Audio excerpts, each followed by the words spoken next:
Good morning, good morning, good morning, everyone. Happy Saturday, happy Saturday, happy Saturday. It is officially here. College football is officially here. Good morning. Good And morning. welcome to my co-host, you new sniper. Man, it's Labor Day weekend.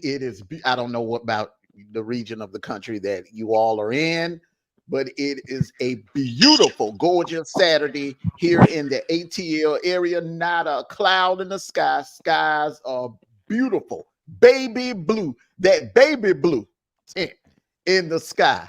That tells Good you right there morning. it's Good going to be a morning. beautiful Labor Day weekend. Happy Labor Day weekend to everybody. I hope you're enjoying your Labor Day weekend. We're going to get into some college football this morning. We're going to I have a poll up, and it states which team is on high upset alert today. Georgia, Notre Dame, Miami, or Penn State. So far, it is a three-way tie between Notre Dame, Miami, and Penn State. Salute to the chat, Miss Ayana. Salute to you, Miss Queen Eve, Dubs. Welcome, welcome, welcome. We'll be having the Facebook crowd joining us here shortly. Sniper, you knew. What about last night?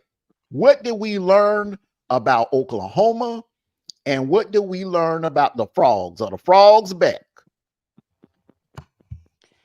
Well, Oklahoma played Temple, which is the high That was school team. horrible. That was Yeah. horrible. Horrible. Oh my God. Okay, go ahead. I'm sorry. Mm-mm-mm. We ain't doing this today. It's Labor Day weekend. We ain't doing this today now.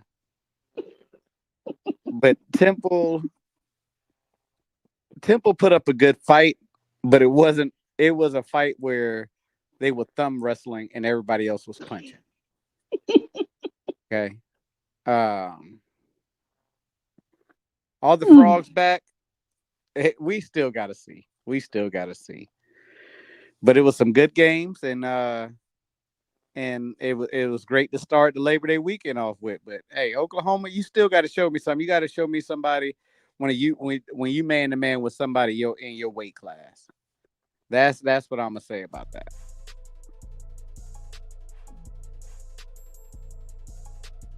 Now you knew. You can vent about the team that ended your perfect streak. Good morning, D True. Salute to you, I'll brother. be Salute. damned. Good morning. I'll be damned. Temple, you suck. I cannot believe how bad they suck. Like they suck so bad. I don't play football, but I think I could win. That's how bad they are.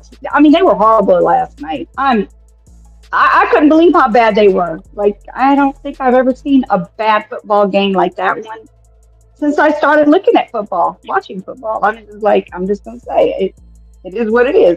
Even my son in high school was doing better than these college students. I was like, what the heck? They were bad. I don't know what they were doing.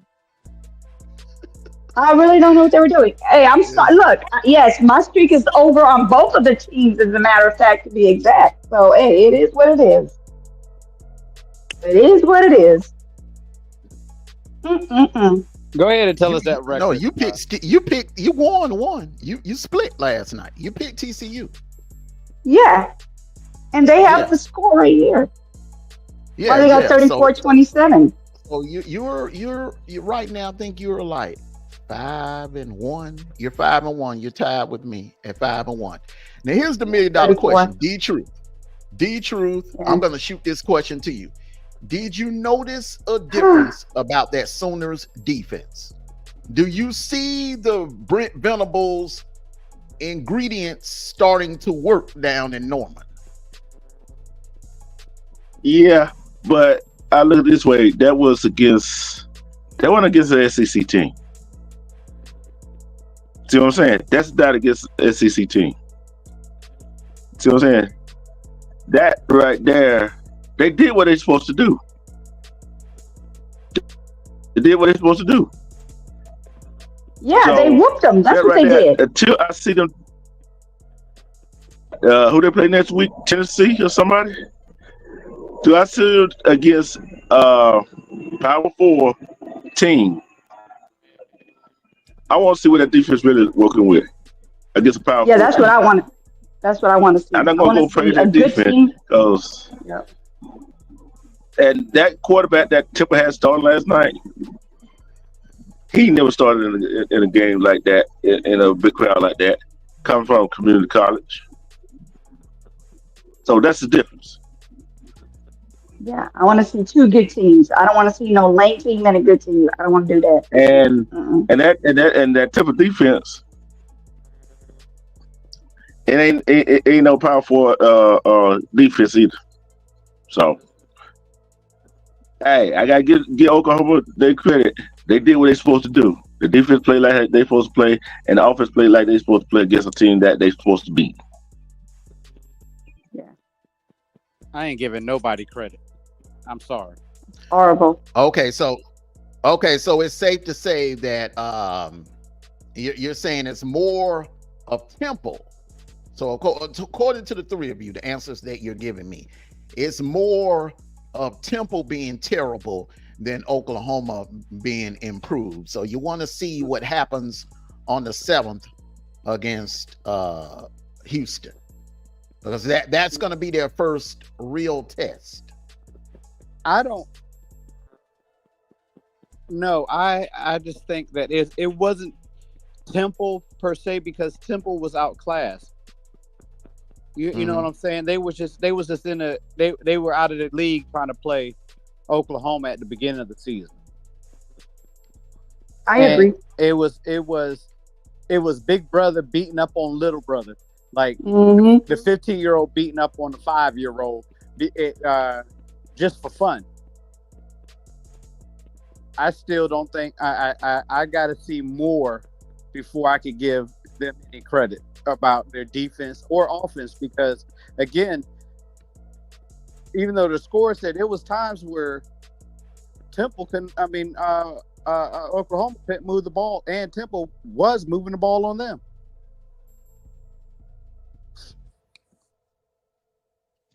Okay, so basically, you all are, and they have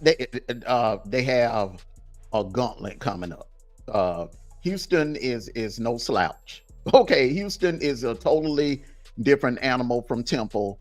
Then you have Tulane on the 14th. I have Tulane picked as a playoff team, just so everyone knows. Then they have the 15th ranked Tennessee. They got where they have them at home in Norman. Then they have to travel to the jungle, D-Truth, on the 28th to your Auburn Tigers. And then on the 12th, the Red River rivalry, of course, against Texas. And then on the 19th, they have South Carolina at home. And then they got to go to the Grove against Ole Miss. So there's no breathing room at all between September the 7th and October the 26th. So we're going to find out what the Sooners are made of. And we know what Tulane almost did to Ole Miss last year at Ole Miss. Yeah, man, we saw what they did to USC in was it the Fiesta or the Cotton Bowl a couple of years ago? Yeah, Tulane is for real. I have them picked as getting into that 12 slot as a group of 5 team getting in there. So it's gonna be interesting. Now, are the Frogs back? That defense last night, and listen now, Temple is one thing, but Stanford is a whole different animal. They're an ACC school, all right. They're going to be playing in the ACC this year, but and which makes no sense to me. But that TCU defense stood up when it needed to last night. Yeah, I'll tell you this right here with TCU, how they played last night. I seen that game. They got to cut down on their penalties. I don't think Stanford would have had the points they would have had, especially on that first drive. 3 first down off of 15-yard penalties when they could have got off the field. You cannot do that in college football. Well, week one, defenses, offenses, they're not going to play. They're not going to play perfect. I remember when I was playing high school football. Okay, week one, there were a lot of false starts. There were a lot of fumbles and just a lot of miscues because you're fresh out of camp. And remember now, their camp ended like somewhere around the 11th, 12th, 13th, depending on what state the schools were in. So camp ended like 2 weeks ago. So they've been, just been practicing. You got your Mondays, your Tuesdays, Wednesdays, and then your Thursday walkthroughs. Nothing. So you're gonna see that. You're gonna see a little sloppiness, all across the board today and the rest of the weekend. You won't see everyone get into full gear until maybe around next week or week 3. But I will give you that. But the personal foul penalty, 50-yard penalty, that don't have to do that with a false start. That you got to control your emotions. You see what I'm saying? You got to control them. Some of those 50-yard penalties, they could have been avoided. See what I'm saying? That called doing too much. See what I'm saying? They called doing too. I understand false starts. I understand offside. But I cannot stand when you don't got the man down, your defense don't do what they're supposed to do, and stop them on 3rd down, and you got them 3rd and 19, then you commit a 15-yard personal foul penalty and give an automatic first down on a 15-yard penalty. Not one time, not 2 times, but 3 times in a row on the same drive. All 3 of us a 15-yard penalty, personal foul penalty. That has to do with coaching and discipline. Players got to discipline themselves when doing that. I understand what you're talking about, the false starts and that right there, but players got to learn. Hey, you got to get out the field. But they tighten up the second half. I got to give them that. They tighten up the second half. And that's what I was saying. In my history of watching football and playing the game as well, that first game, that season opener, you're going to have little mistakes. You're going to have little mistakes because you're fresh out of camp. You're fresh out of camp, and you have freshmen on the field. You have first-time sophomore starters, some first-time juniors. Their first game starting, so there are going to be some miscues. Not making any excuse for Brent Venables or anything like that, or for Sonny Dykes. I think for going to Palo Alto at nighttime, which is traditionally Pac-12 after dark, going out there in that atmosphere, in that hostile environment, and doing what they did to Stanford, I say this TCU team is looking totally different than they did last year in that season opener against Colorado. I mean, would you agree, Sniper? They look different. Now, I'm not saying that they're on the level of that they were in 2022, but this is a different TCU team than what we saw in Fort Worth in the season opener last year against Colorado. Totally agree with you. I think that that TCU did look good for their season opener. I mean, they did what they had to do. It looked like they had a good spring fall camp. They came and executed everything that they needed. But you got to think too, also, they dummy down a lot of stuff for these new players that's coming on the field for the first time. You know what I'm saying? And they executed what they had to execute. So yeah, they look like they can make a good little run. I'm going to be watching out for them though.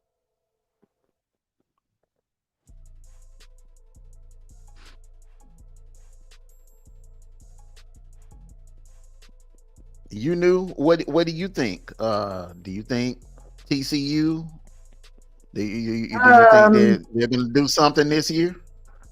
I think they were not doing as well as they did on the second half. They didn't do too well at the beginning. I was like, man, are they going to lose? Is this what's going to happen here? And then I saw them move up. So I think they did better the second half. Definitely. Yeah, absolutely, absolutely. So that's a Sonny Dykes recipe. And remember back in 22, fellas, they were trailing in every game, every game, except that Big 12, except that Big 12 championship game. They actually led most of that game. And I think that's what kind of jinxed them. But if you remember, D-True, because you were riding with them Frogs 2 years ago, they trailed in every game until the last 2 minutes. So that's their pattern. That's the Horned Frogs. They they do it the hard way. They show up at the last minute, but they show up. So we'll see. Now we're gonna discuss the poll before we get into the over and unders. Fellas, we have 4 games today, and like I said, once again, everyone have the poll up.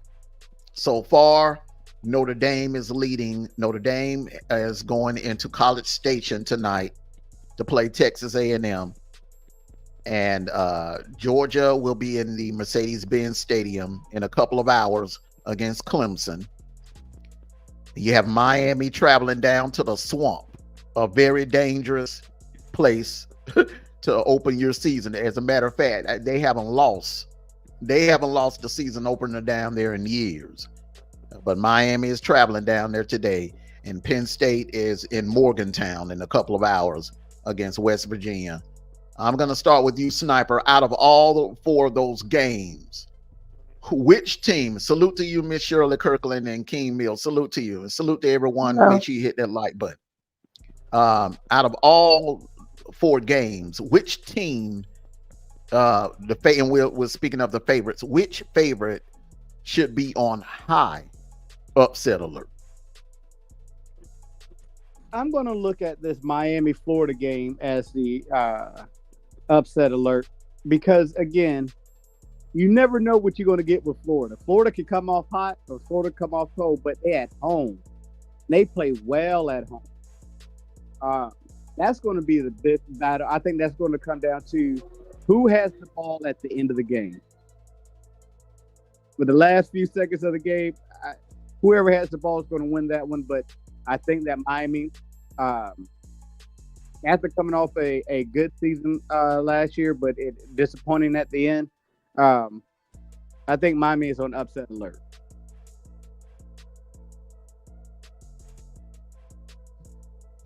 All right, D-True.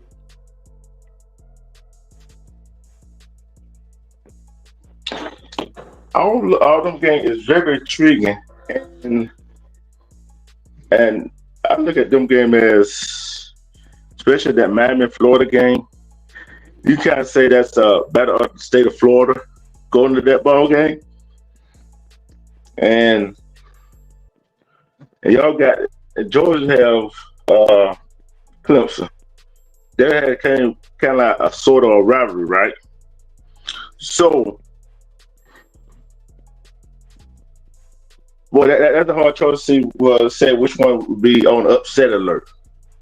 You know what I'm saying? Because they are according to teams. All the teams they're playing is no slouch, especially on paper.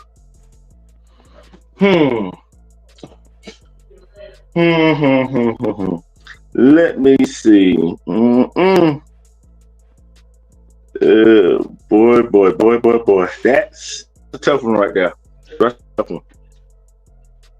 That is a tough one. If I had to say be on upset alert this weekend, it's got to be Miami. Miami got to be kept off Florida. Because Florida is not expected to be contenders, but Miami is expected to be contenders in the ACC. So Miami better be up on look out for the upset alert against Florida. Because Florida might just go ahead and upset. That's the game I'm going with. And just keep in mind, everyone, a lot of podcasters and experts are picking Miami to win the ACC. A lot of them have Miami as their favorite to dethrone Florida State, especially after what happened last Saturday. They're not too many sports writers are high on Clemson, but they're very high on Cam Ward and the Miami Hurricanes because they have a revamped offense and a revamped defense over there. But going into that swamp is going to be tough. Florida doesn't lose season openers. I think you got to go all the way back, maybe like close to 30 years. The last time they lost a season opener at home in the swamp. So I'm going to have to agree with the two of you. Miami is definitely on upset alert. Now, if the UGA Clemson game, and a lot of people saying, well, Georgia really has to watch out because you have the battle of the two teams that have won 2 national titles in the last 8 years going up against opening the season today.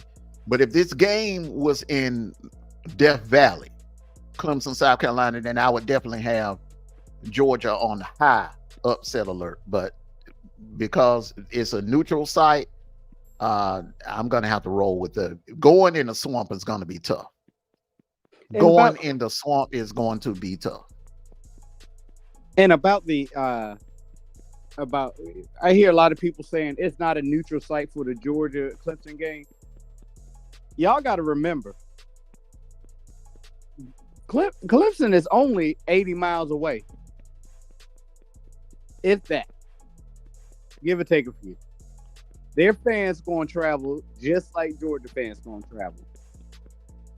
It's not going to be an easy road down there when it comes to the fans because they're going to probably split that stadium. And I'm just tired of hearing, oh, it's Atlanta, so it's a home game. No, our home is in Athens. Clemson and Georgia is only like a couple of miles away from each other. Y'all remember that Georgia Clemson they used to play every year. I'd rather them play Clemson the last game of the season than play doggone Georgia Tech.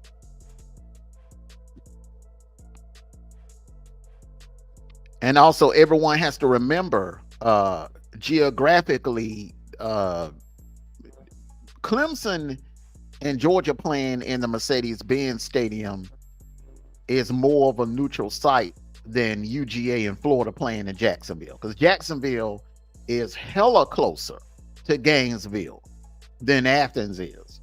Okay, but when you look at Atlanta on the map, from the distance from the campus of Clemson and the distance from the campus of UGA, UGA is maybe like a 40-minute ride, all right?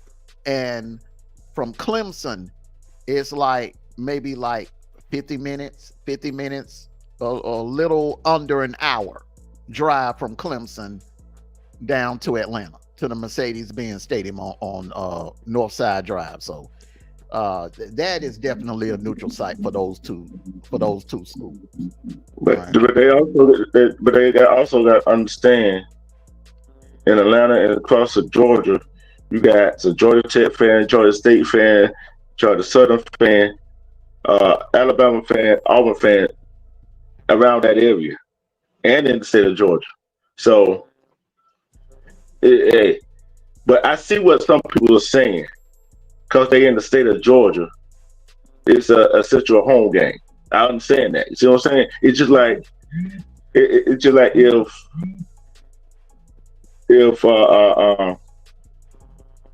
Alabama goes play somebody in Birmingham, that's essentially a home game. You feel what I'm saying?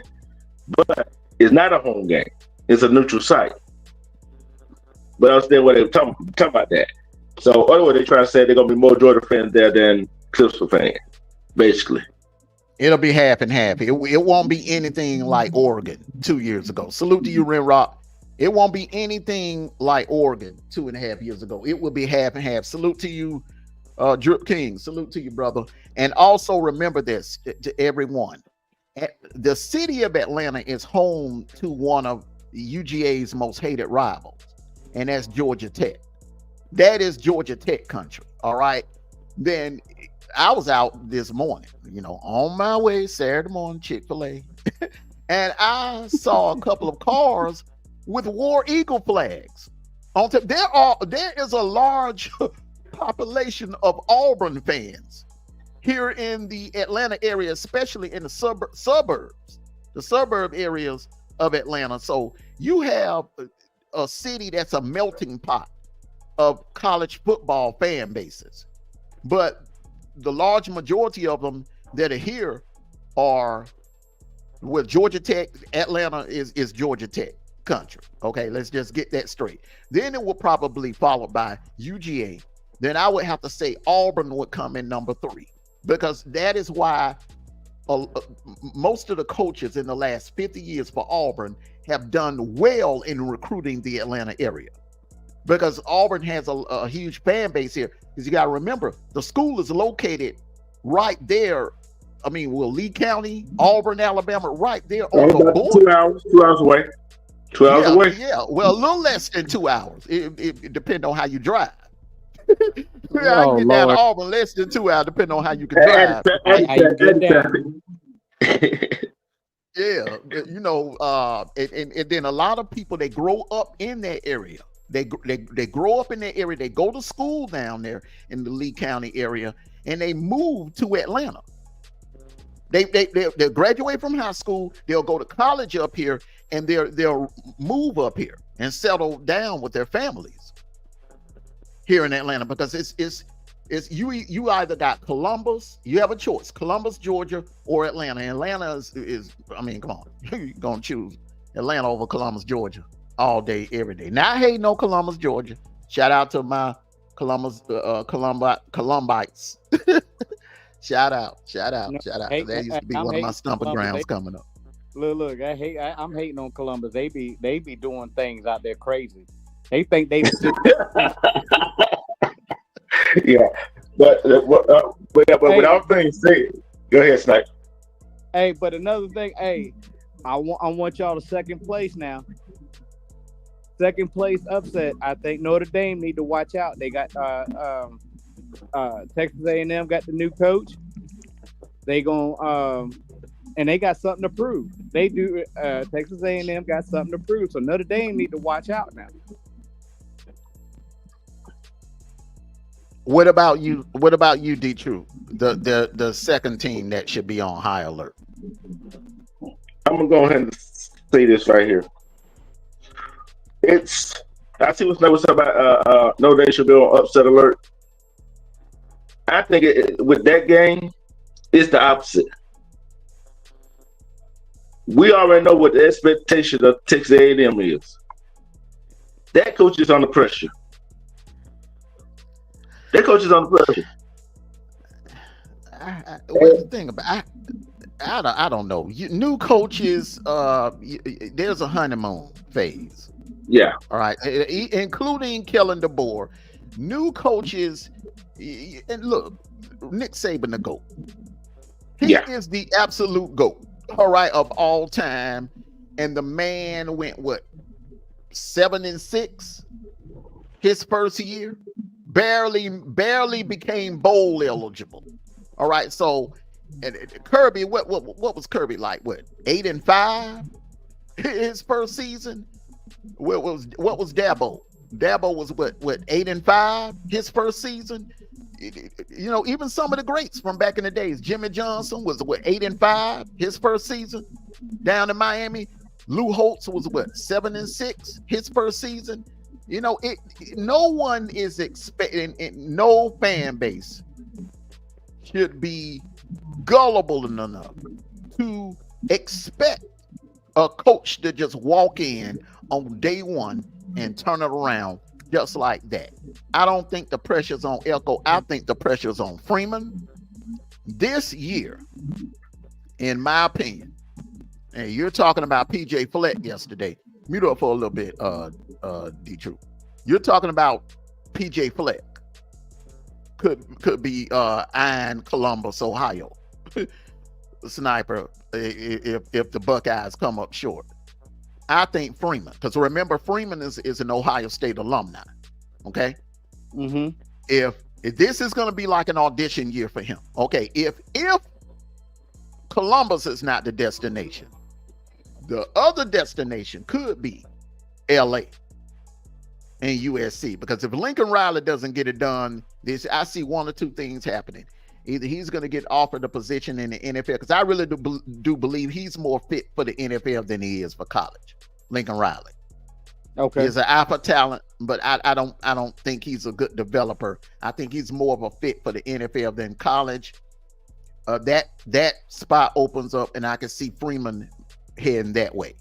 Ohio State, they get frustrated with Ryan Day. I can see Freeman heading in that direction. Okay, but tonight's game it's going to set the tone for the rest of the season. If they can go down there into College Station and take care of business, I see maybe 11, somewhere between a 12, 11, or a 10 win season. I would definitely see them getting in the playoffs. Definitely. But the team that I think that should be on high alert would be that would come behind Miami would be Penn State, because Morgantown, going in Morgantown is tough, even though it's a noon kickoff. But that West Virginia team is much improved. And I don't think any of the writers are giving West Virginia any respect. They're not giving them any respect. Much like TCU. They just really didn't, they didn't think TCU would do anything last night with Stanford. And I think West Virginia is being disrespected in the same way. So that one you want to watch out for. I like that pick. You turn the music down just a little bit, bro? Okay, hold on. Yeah, I like that pick too. Y'all will complain about music. I threw some music in the background, so I leave it off. We'll go back old school. But that would have been my third game. You know what I'm saying? Penn State and West Virginia, that would have been my third game. Because, like you said, nobody talking about West Virginia. And we're going to see what James Franklin got in that game going to Morgantown. The pressure is on him. Yeah. Man, the pressure is on him more than any other coach. But other than any other coach out there, Franklin he is on the hot. I'm talking about boiling water, scald your butt if you sit. Yes, hot seat. Yeah. Because this will blow completely up in his face. I see Lincoln Riley getting NFL offers. I see Ryan Day getting, maybe an offer from the Browns to be on the staff at the Browns, or maybe going up in the booth for a year, and then somebody's going to get him, okay? Because this is really his first dance as a head coach. But James Franklin, I think he's in the Les Miles territory. I think he's going to get Les Miles treatment if Penn State let him go, for real. Yeah, I think that you are absolutely correct there. And I'm and my third pick for this is Georgia has to be careful. And I'm speaking as a sports fan, not a Dogs fan right now. Georgia has to be careful. We have the components. We have everything we need. Besides, we don't know who's going to start at running back. Georgia has to be careful. They got to be sound and disciplined. And for the first game of the season, they have to execute. The starters are word out of Athens. The starters are Nate Frazier and Branson Robinson. Branson Robinson will return today. Nate Frazier is starting today. That's the word. Trevor Etienne is out, suspension. Hey, but y'all better be careful with that Frazier. I'm telling you. But hey, I just think that all the hype they put, and I know that Georgia, as a Georgia fan, we block out the hype real well. We stay focused, but you cannot let Clemson do what they want to do and think you're gonna come back, because Clemson does play hard. I'm skeptical about their offense a little bit, but I know they got a sound defense. So that would be my third pick is Georgia. And again, this is me as a sports fan, a college football fan, not a Georgia fan. I love my dogs, but we gonna be real. I'm not a Disney dog. We're gonna be real today. I'm not even gonna front. I'm nervous about that game. I'm very nervous about that game because of these suspensions. This is their first game. Coming off the summer of a lot of being in the news for the wrong reason. The racing, the DUIs, they're going to be under the microscope today. I'm a little nervous. That D line, we have a few people missing on that D line. That young secondary, yeah, I'm a little nervous for a number of reasons. Not so much because of the backfield, because if push come to shove, remember we still have Dylan Bell and Cash Jones. But and now, and this is the first marquee game that we're going to play without Brock Bowers. That safety net was huge for the last 3 years. That was Mr. Dependable, him and that lad McConkey. So 2 people are going to have to step up. Oscar Delp is definitely going to have to step up, and Arian Smith, Dylan Bell. Ra-Ra's gone, but Dominique Levitt is expected to have a big year. He's expected to have a huge year. Don't forget about Kobe. Yeah. Now he's the wild card. And remember the transfers, I really don't put too much expectation on the transfers, especially the ones on offense, because they got to get in and gel and learn the playbook. Much like Lawrence Cager. Lawrence Cager, he didn't really get heated until the Notre Dame game in 2019, which, if I'm not mistaken, that was week 4. Salute to you, Teron. Salute to you. So, yeah, I'm nervous about that one. I'm very nervous about that one. But the fact that it's on neutral soil, I'm a little not as nervous as I am for Miami going into the swamp. Yeah. Salute to you, King Mills. Yeah, I'm gonna say this about that game. That game is gonna come down to which team can control their emotion, and which team can have less penalties. We know what the game gonna come down to. Who can control their emotion and who's gonna have less penalties in that ball game. Whatever team can control their emotion and don't get those stupid personal foul penalties and control their emotion will win that ball game. Because what Georgia had beat them the last out of one. Clemson ain't won since what?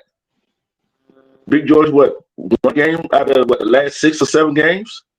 They don't play each other. It's been 11 years since Clemson defeated Georgia. Yeah, and emotion is gonna be high in that ball game. So execution and who could complete third down and who could control their emotions. That's the key to the ball game. I think that's the key to everybody's ball game. Sorry. Now I'm talking about this ball game. I'm talking about this ball. This right here is bigger than look, a team. Look here, Clemson and Georgia just about almost face each other just about every year, right? That's why I said that. And it's usually who wins this ball game, they in the driver's seat.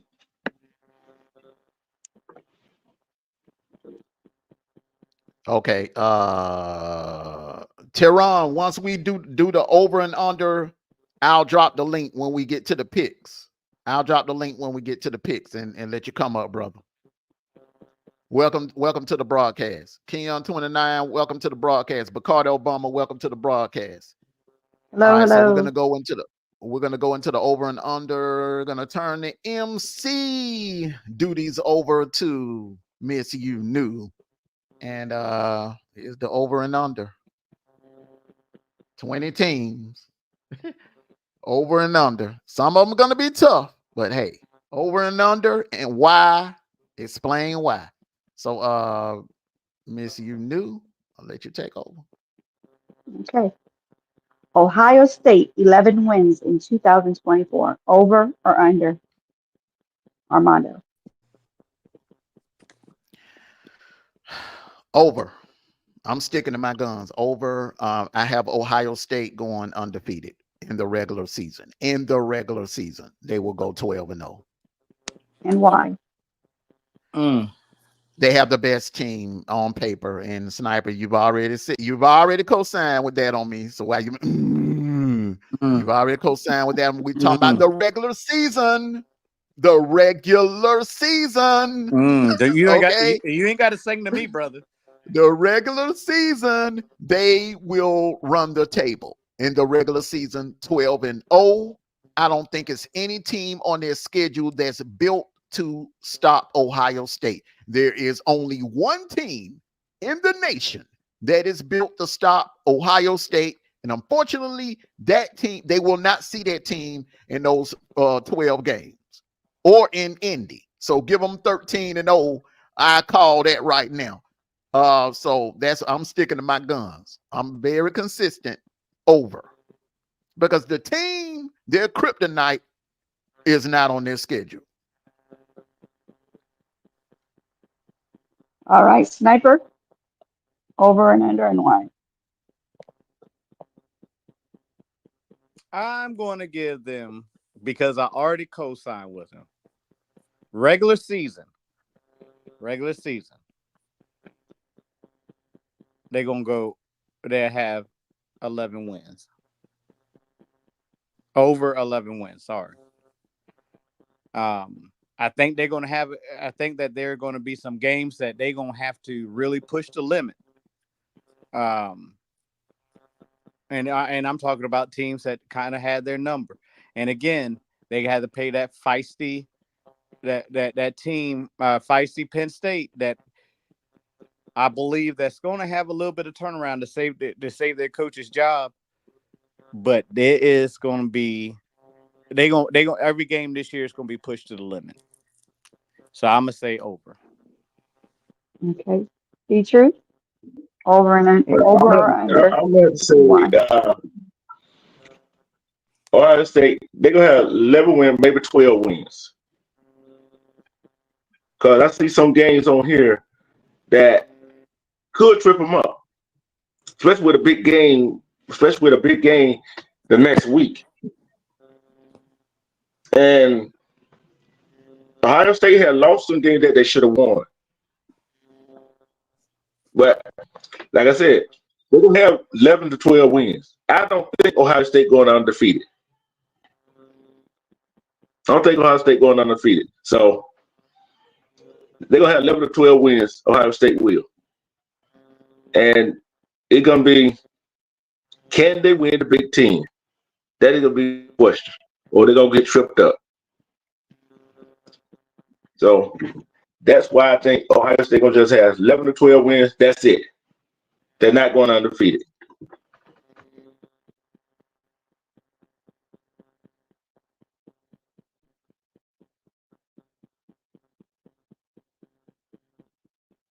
Okay. All right. Anything else for anybody? Any comments? Can they win the Big Ten? Who else can win the Big Ten at this point? Who else can win the Big Ten at this point? Let's be real. Yes. They might have a hiccup throughout this season. They might get one loss in the season. But winning the Big Ten, there's nobody out there can challenge them right now. They're gonna have some games. But for that Big Ten championship, there's nobody out there that can handle. Okay. Next one. Michigan, 11 wins. Over or under? Detroit. I'm going to say under. Under. 'Cause they're going to have a whole lot of distraction this year because of that ongoing thing they got in Michigan. And you're going to wear him on some of the players, and they do not have the player they had last year. I say under. Okay. Sniper, what do you think?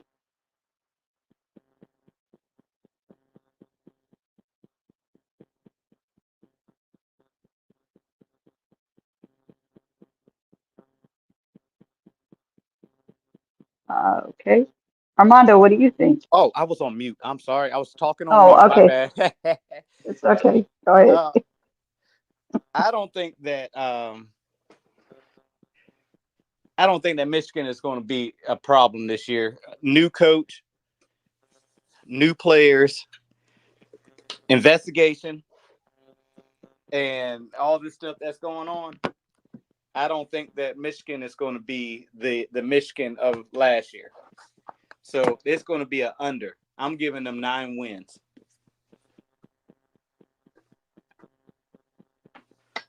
All right. Armando? Definitely under. Definitely under. Under. No questions asked. Under. Enough said. Under. They just don't have the same firepower they had for the last 3 years. Under. Okay. Yeah. Oh, go ahead. Although Sniper said a new coach, you fail to realize that coach was there last year, and he coached 2 ball games, and he's the reason Michigan got what they got. So he's not inexperienced because he's still the offensive coordinator there and the head coach. So What I said was he's still a new head coach. Everything was good last year. He got his emotional wins, but the emotion is gone. All the emotions gone. Now he got the big boy underwear on. Yeah, he coached a couple of games when Harbaugh got suspended, but it's nothing like being the real man in charge your first season playing in the big boy league.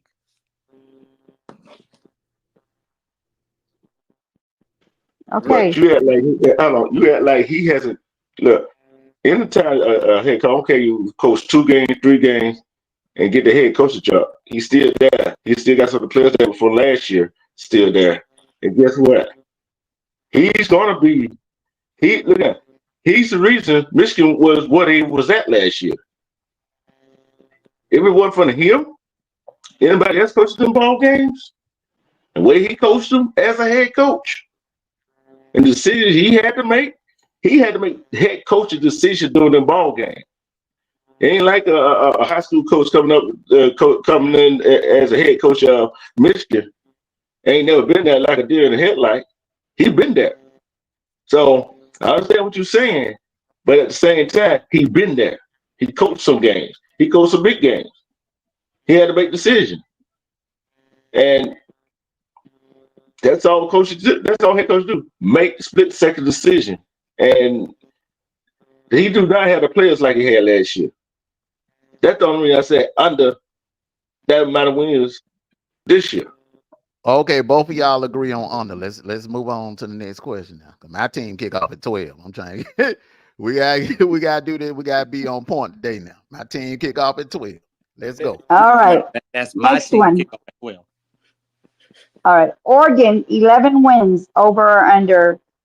Armando.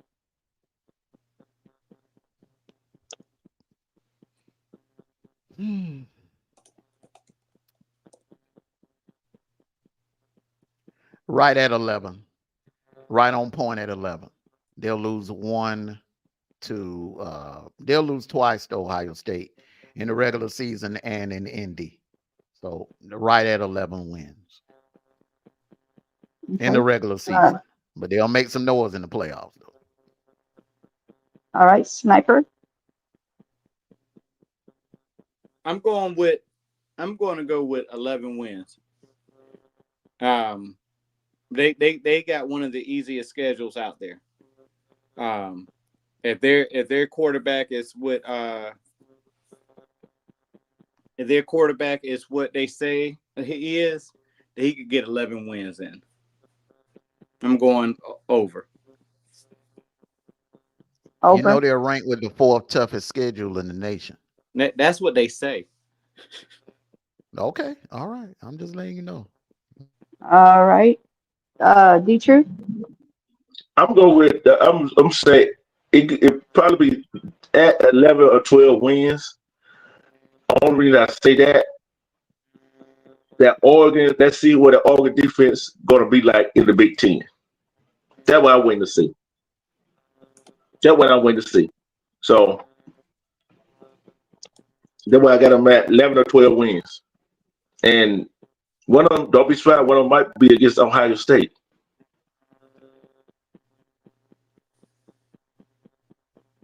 All right. Next question. Texas wins 11 games. Over or under?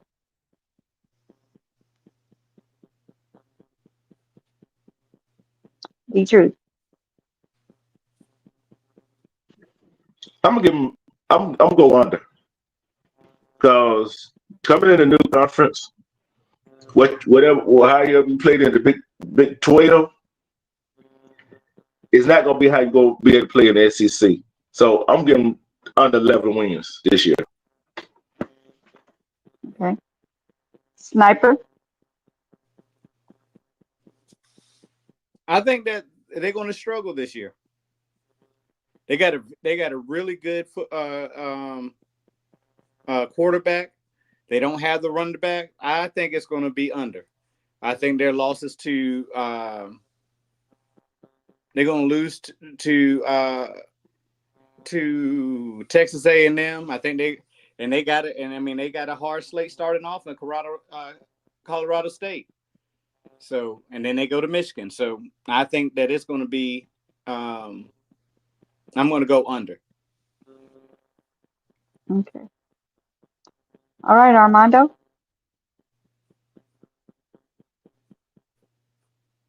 I'm gonna go under. I see. Let me look at this schedule here. They're gonna. I see, and they got to be careful with Michigan because they got to go to Michigan. Definitely see an L against Georgia coming off the emotional Red River game. And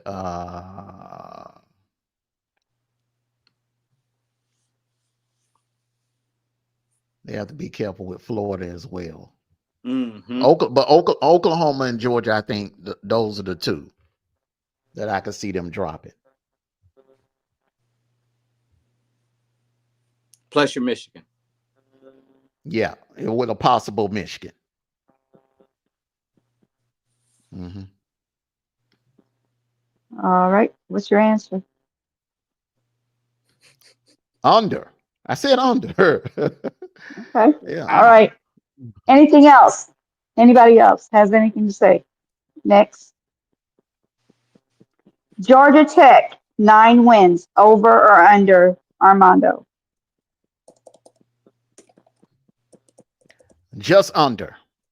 Just under. I'm going to give them 8 wins. Okay. 8 wins. And why? I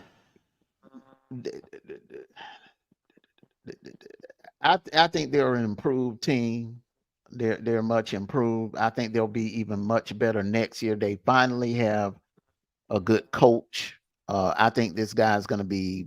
Paul Johnson was a pretty good coach. He had him in the New Year's Six game one time. I think this coach will have even more success than Paul Johnson. So that's why I'm giving them eight wins. But I don't think they'll get to 9. I don't think they'll get to 9. Notre Dame, Georgia. Let me look at their schedule here. Hold on. Let me look at the schedule. They got Notre Dame, Miami, and Georgia. And Notre Dame, Miami, and Georgia. And NC State. Those are the 4. That's it. Mm-hmm. Those are the 4. Because NC State has been their kryptonite. For some reason, they just cannot beat the Wolfpack. For some reason, they just can't beat them. So, yeah, those are the 4 right there. Definitely. I give them 8 and 4. All right, D-Truth. I'm going to say they're going to get the 9 wins because they're going to have another game like they had against Florida State. And that new defense coordinator they got, them third down defensive plays he ran on Florida State, he changed up and have different ways of getting the defense ready. And the offense, the concern I got, can they continue running the ball against the team? So I'm giving them 9 wins or less. Okay. Sniper.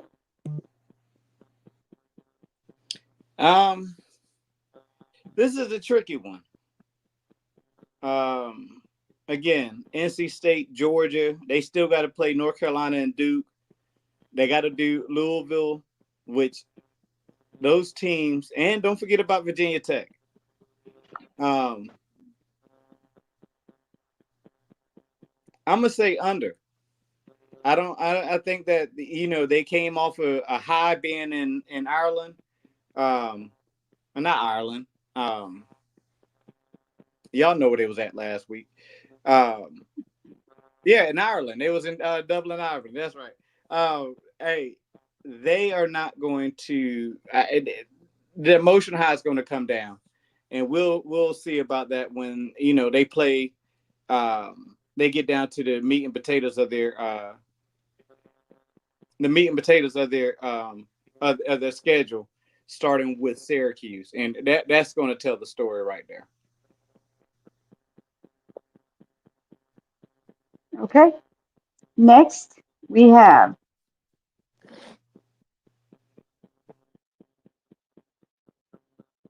Utah 10 wins, over or under Sniper.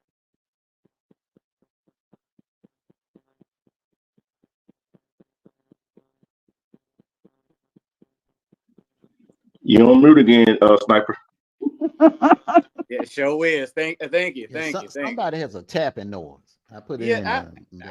I've been saying that for the last couple of days. I don't know who patting the baby on the back, but they need to stop. It ain't D-True this time because D-True muted up. Been muted up most of the show. So it's between the bottom 2. What is it? What do you mean tapping? I got headsets on. Are you shaking your leg? It finally just, you know what I was talking about. It just finally stopped. Did it stop? Yeah, because I didn't do anything different. But I didn't do anything different. It was one of y'all. One of y'all, man. Okay, all right. Let's get to the show. Stop talking about noises. Okay, go ahead, Sniper. My bad. No, but I'm gonna give them. I'm gonna give them their 11 wins that's needed. They do got a good schedule on it. They got to go to TCU, or the TCU's coming to them, and Houston has to go to. They got to go to Houston. So. And they got Colorado on their schedule, so it's going. They got some tough games to go, but I think they could get over 10 wins. I'm giving them over for 10 wins.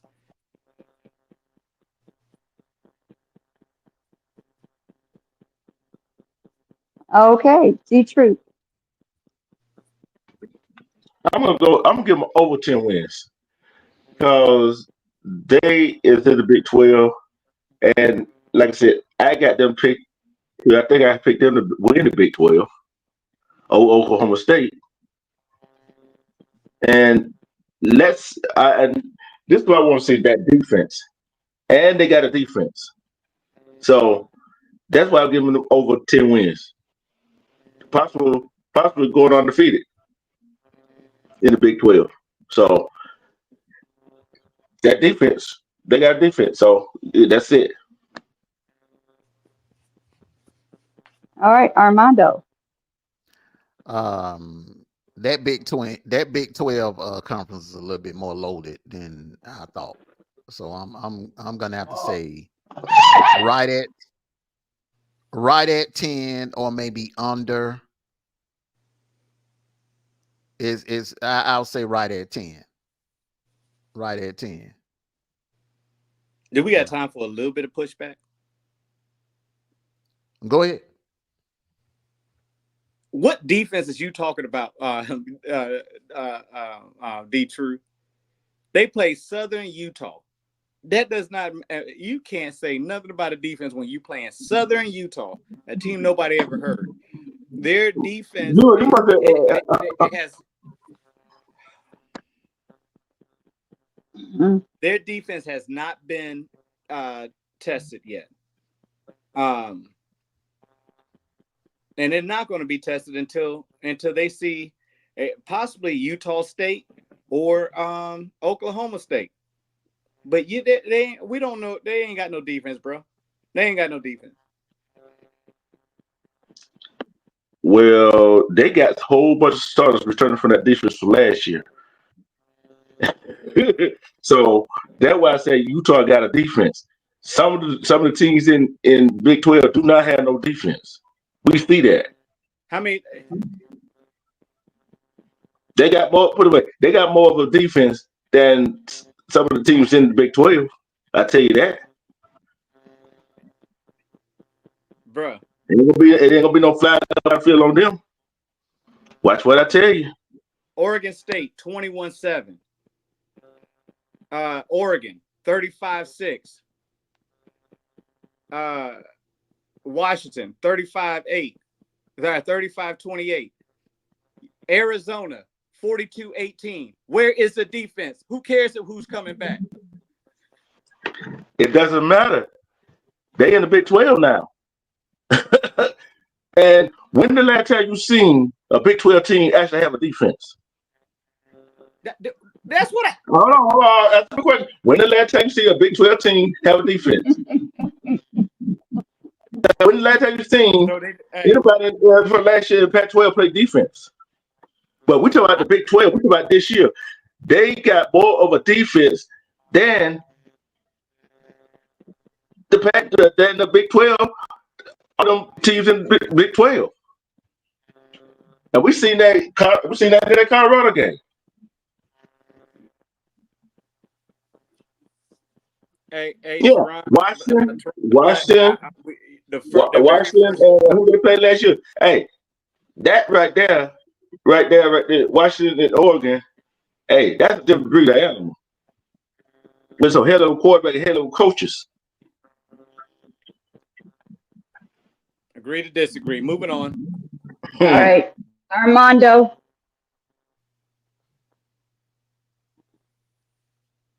Armando already said his. Yeah, I said it right at 10. Okay. All right. Yeah, Next. that Big 12 was a lot better than what I thought it was. Mm-hmm.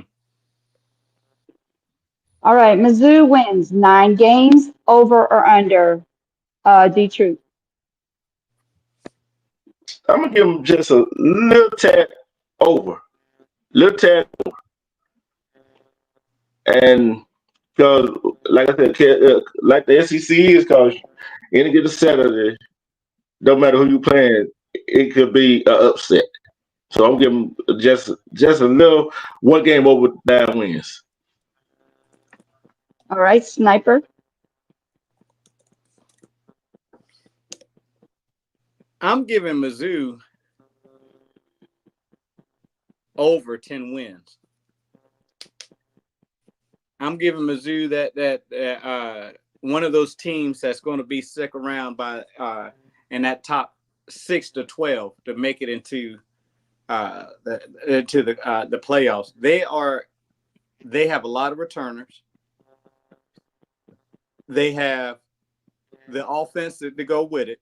The offense to go with that stagnant defense. They're gonna be all right. And I did predict that. And I'm not saying this because there's nobody else, but they will beat that team that give Auburn their first loss this year.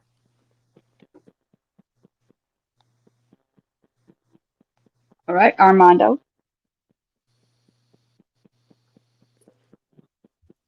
Over, right at 10 wins.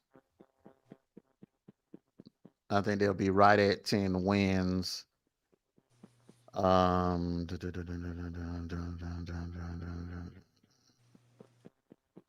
Right at 10 wins. They'll beat Bama. I think they'll beat Auburn. They'll beat Bama. They'll beat Oklahoma. You know what? They'll I'm going to beat South say Carolina. over. I'm going to say over. Yeah. Hey, wait a minute. Yeah. Man, these boys could go undefeated. I'm looking at this schedule, man. I don't really see a team that may be able to straight up beat them. Their only hiccup may be on October the 5th in College Station. That may be the only hiccup.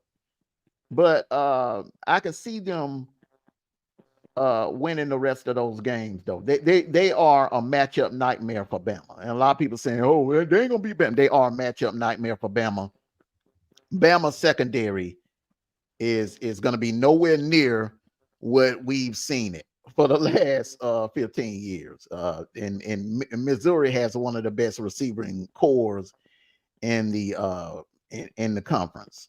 So I think Missouri is a terrible matchup for Bama. It don't matter if it is in Bryant-Denny. I think they can get Auburn. I don't think Auburn has enough on defense to stop that Missouri team. Oklahoma, I think they could beat Oklahoma. Yeah, man. I'm giving them a over 9. Yes, sir. Definitely. Yes, sir. They can be the top 2, and one of the top 2 to play in the SEC championship this year. Given the new that we don't have divisions, they can be the top 2 to play in the SEC championship this year.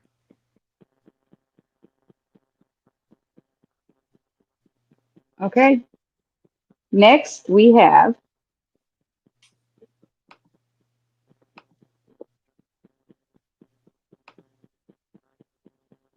Miami, 9 wins. Over or under, Armando?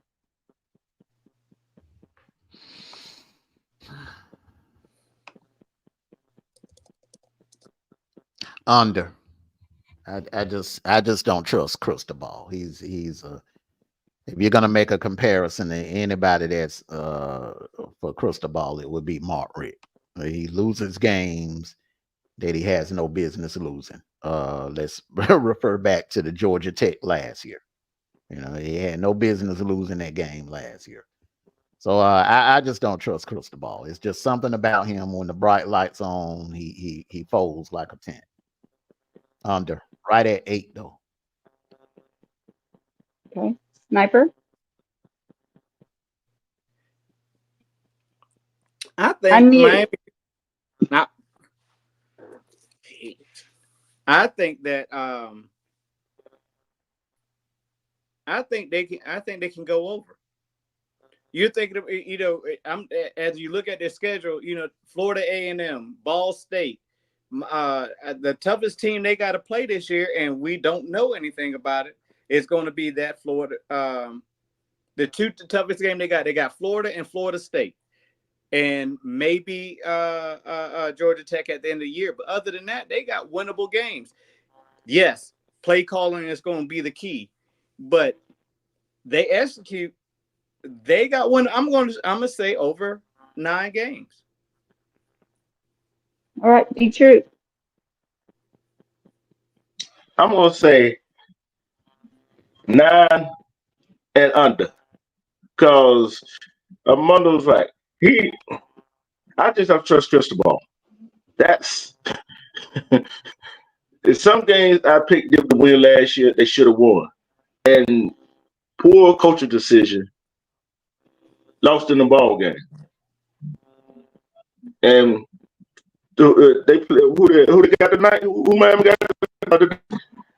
I forget who they played today. Hold on. Yeah. Right now. And that looked like they should win that ball game, don't it? On paper. But we see what Cristobal do, but I give him under 8 wins to 9 wins. That's it. All right. Next. See, this is Oh, go why. ahead. Yeah, this is why I say it could be under Sniper, although they have a favorable schedule. All right, and it goes back to what I was saying about the Martin Rick comparison.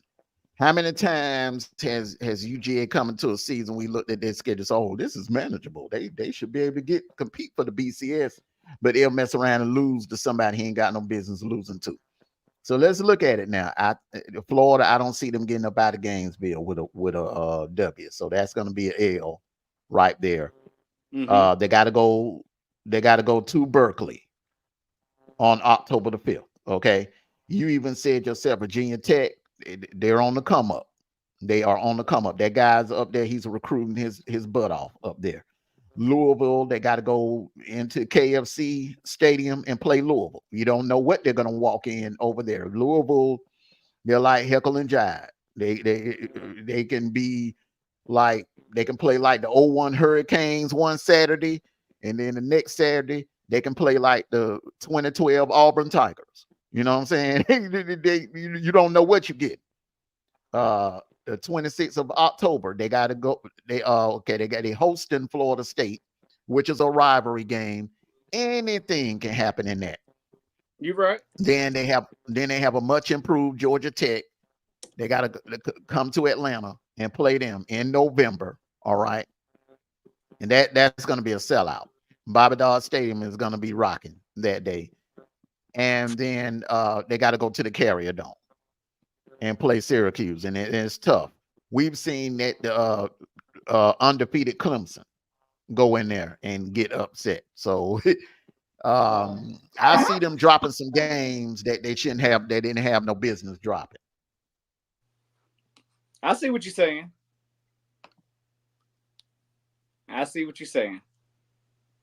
Hey, Go Dogs, we'll do it towards the end of the towards the end. We got a few more questions to go.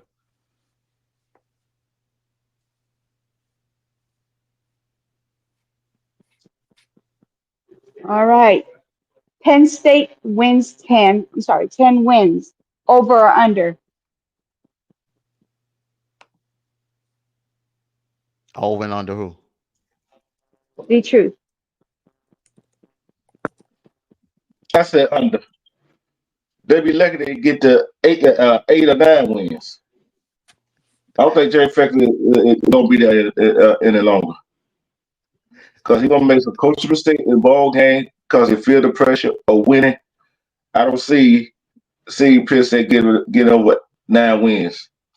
Maybe 8. I'm giving them 9. I've been generous giving them 9.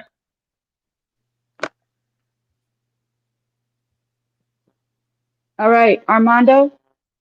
He better get 10. It's imperative that he gets 10.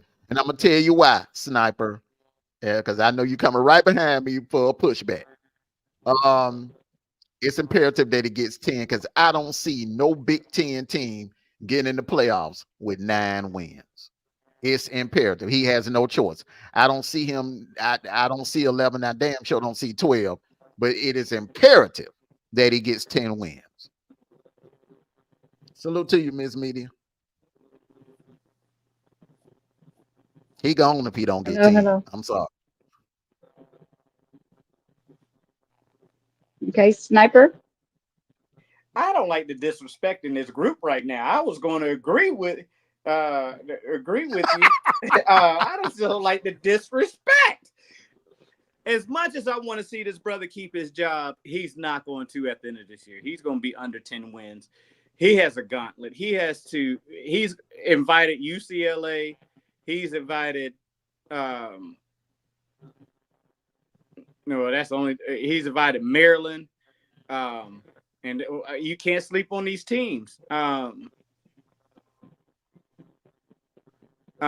can't sleep on Kent State. You can't sleep on Illinois.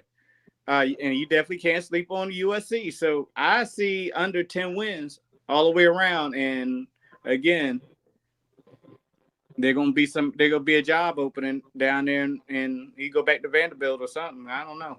He gonna be done. And I want to make a prediction right now. Sikkim. I'm gonna make a prediction right now. If James Franklin does not get Penn State in the playoffs, and in the playoffs this year, he gone. And PJ Fleck is gonna be at Penn State. That's my I'm calling that today, this morning. If James Franklin doesn't get this team in the playoffs, he's gone. They're gonna run him out of Happy Valley, and you'll see PJ Fleck on the sidelines for Penn State. Yeah. Hey, go Dogs. I think yes, he will lose his job this year. He's been under scrutiny for the last couple of years. He couldn't beat Michigan, can't beat Ohio State. You can't beat small teams. Yes, he will lose his job this year. Yeah, and then his schedule looks presentable, but they never pull off the wins. Just like we're saying, never pull off the wins that he's supposed to.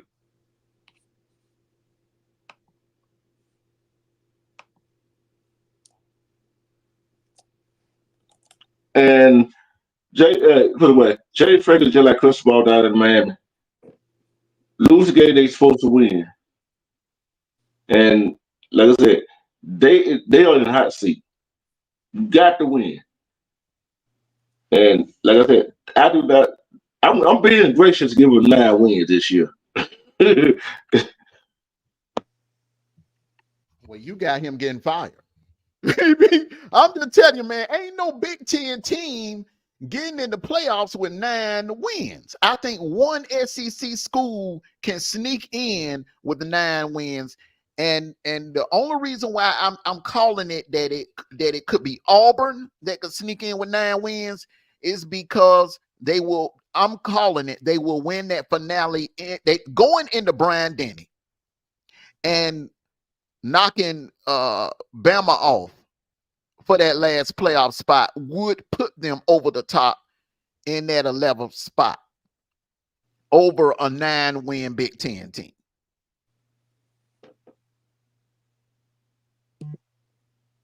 You know, I'm just, you know, and plus their schedule is not that tough. I just see them dropping some games that they don't have no business dropping, like Illinois, you know what I'm saying, or Maryland, games like that. One I see them dropping one game that they should not drop. Mm-hmm.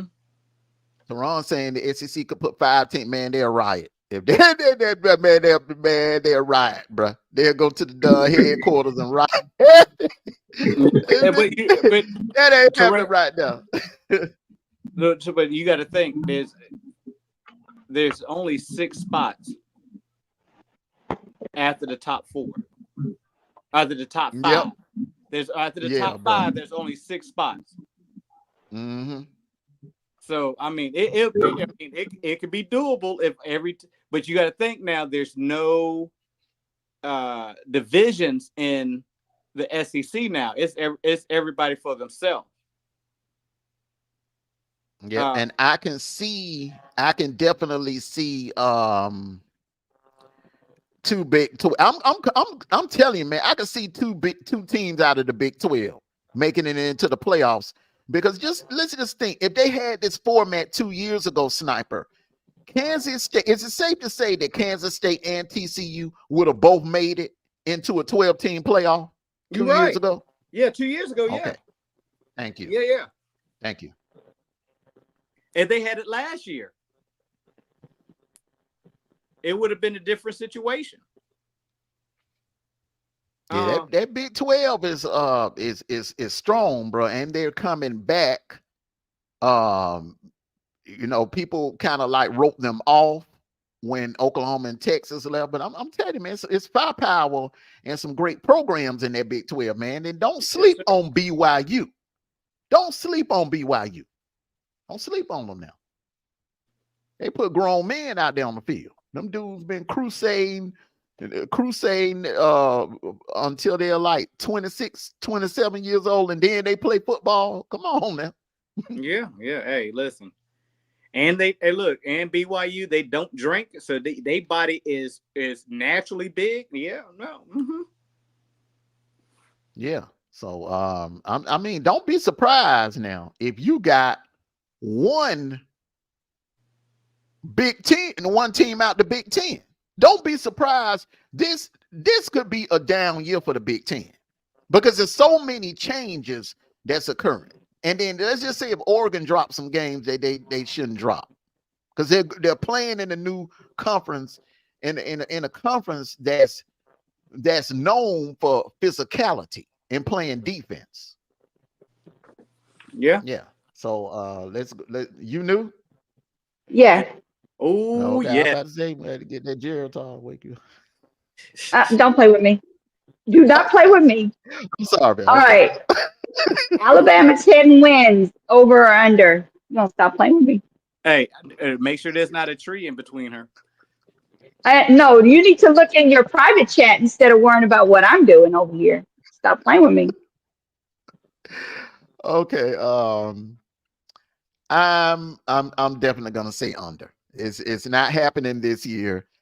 Although I think Kalen DeBoer is a good recruiter. Look what he did with Washington. Washington was a dumpster fire when he got there. The man is gonna need, because all these lofty expectations that Bama fans and the media is putting on this man is unfair. Let the man get his people in there. I don't think it's happening this year because that style of what he's bringing from Washington, I don't see it working in the SEC. So he's going to have to adjust, much like Lane Kiffin did, much like Sarkisian did, much like Orgeron did. Coaches that came from the West Coast and had to, be in the conference a couple of years to adjust to the SEC style of play. So definitely under for me this year, but next year they will be back.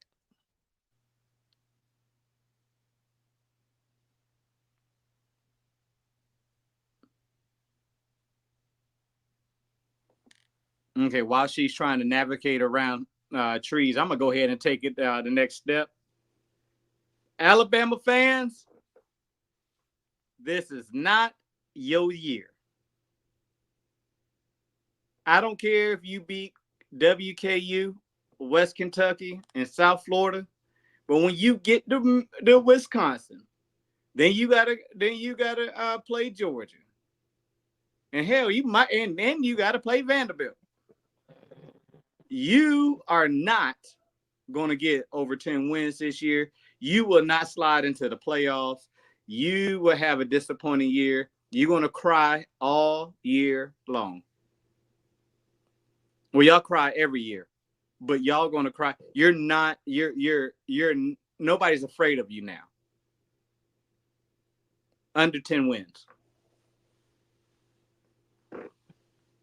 All right, D-True.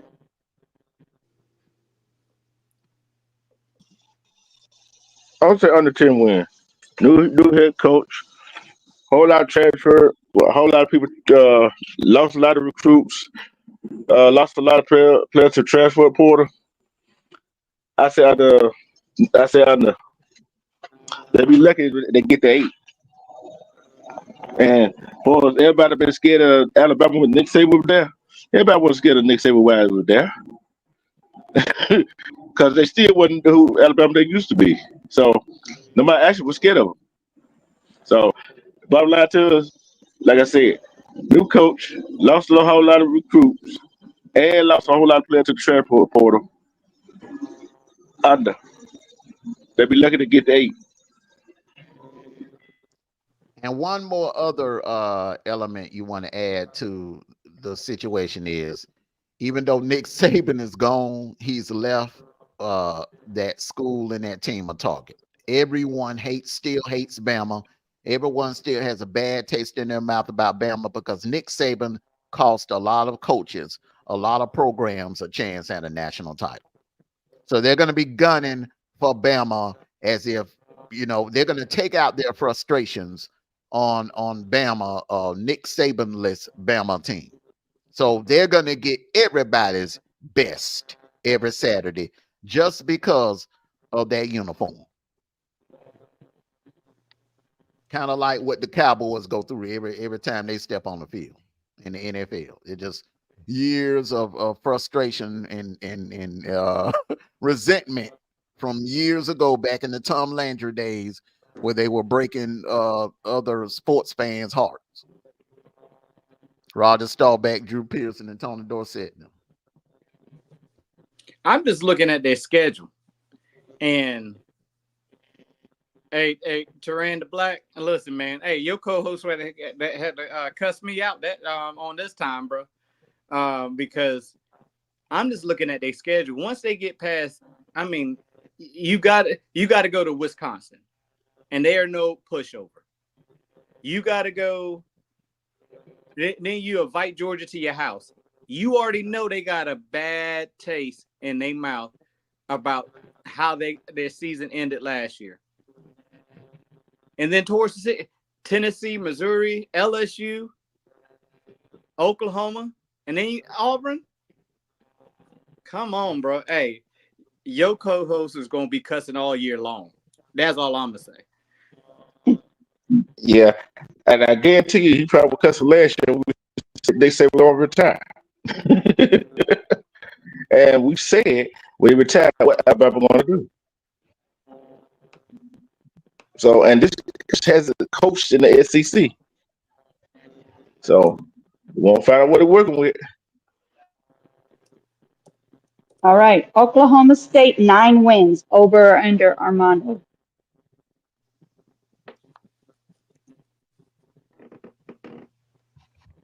Over. I got them 10. Possible 11. My bad, but definitely over. Okay. D-True? I got them over 9 wins. I got them over 9 wins.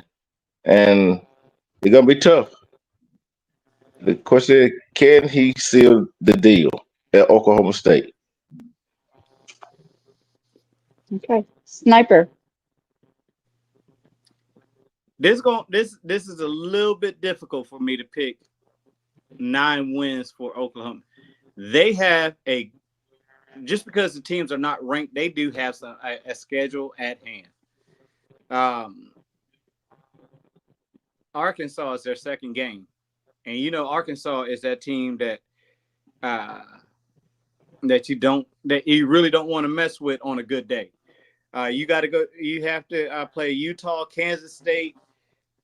I'm gonna say under.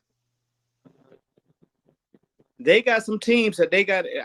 They just got too many teams to play that put them over 9 wins.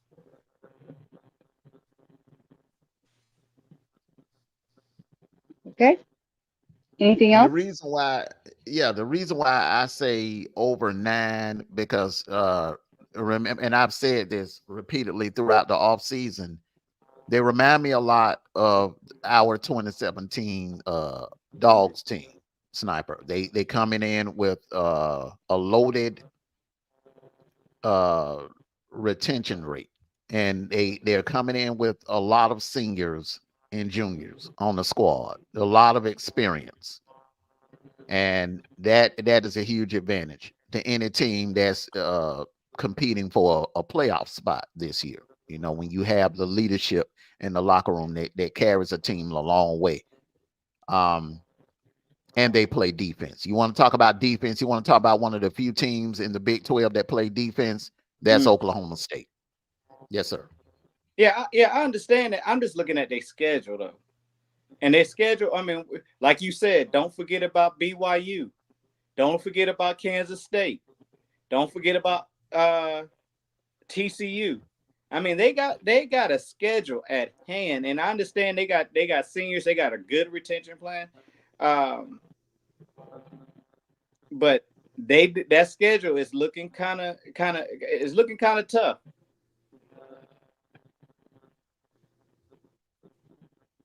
All right. Next, Colorado, 8 wins, over or under? Sniper. Whew, Jesus. I know I'm gonna get some pushback for this. I know I am.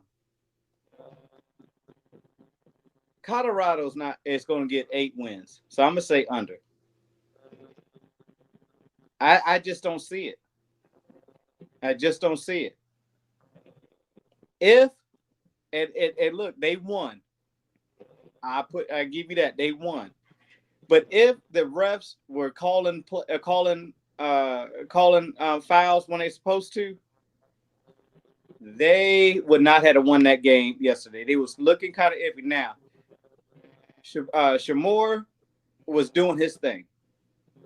Okay, he was doing his thing last night. Hunter was doing his thing. Shador. Horn Jr. is doing his thing. They have no tight end.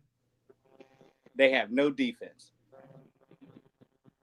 When it comes to a quality team, and they played a good team in North Dakota State, but when it comes to a quality team, they're going to get exposed a lot. So I'm saying under. All right. G-Truth. I'm gonna give them 8 wins. I'm giving them 8 wins. I'm kind of leaning between 9 and 7 too. But like I said, that defense against the teams like North Dakota State and way North Dakota State ran that ball on that D line. And another thing, like I had a problem with them last year, they're not running the ball enough. They're not running the ball for me. And that's going to cause a problem. When you run into a team, they got some defensive back that can hang with them wide receivers. So I said 8 wins. That's it.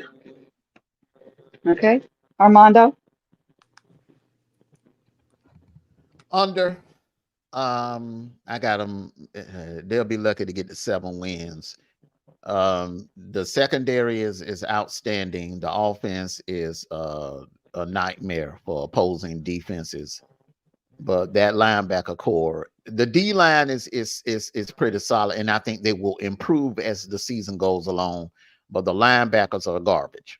The linebacker player is hot garbage, and you are not winning 9 or over 8 games playing when you have a terrible set of linebackers. Those I don't know where Prime got those guys from. He need to take their scholarships from them, because that was the poorest tackling that I've seen in my lifetime of watching college football. I'm serious. No tackling, just trying to grab.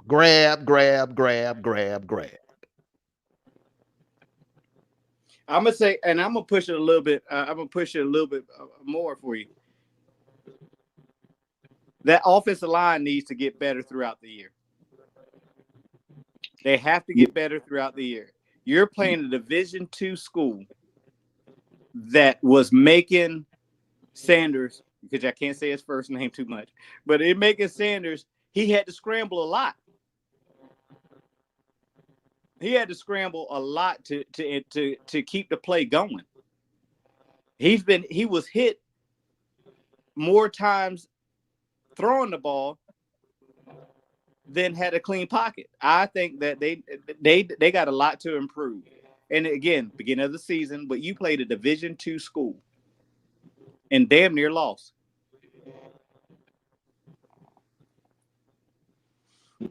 I'm gonna say this right here. they're gonna be team. They're gonna play them a pass every play, and dare Colorado to run the ball. Mark my word, they're gonna make Colorado show they can run the ball.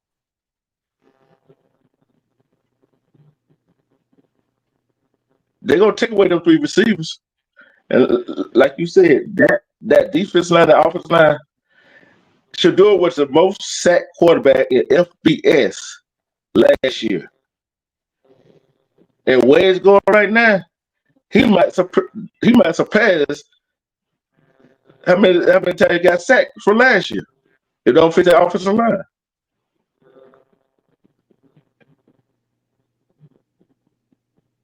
Okay. Next question. Georgia, 11 wins, over or under? Be true. I got 11 wins to over, and they with Georgia. I think they will get past the suspensions and the injuries, and Kirby and the staff going to have them ready to play at just about every game. Like I said, keep their head in the ball game. I got them 11 or 12 wins. Okay. Sniper? You're hitting home on this one. I think the toughest games that Georgia's going to have this year is going to be Auburn and Texas. We don't have to play Mizzou.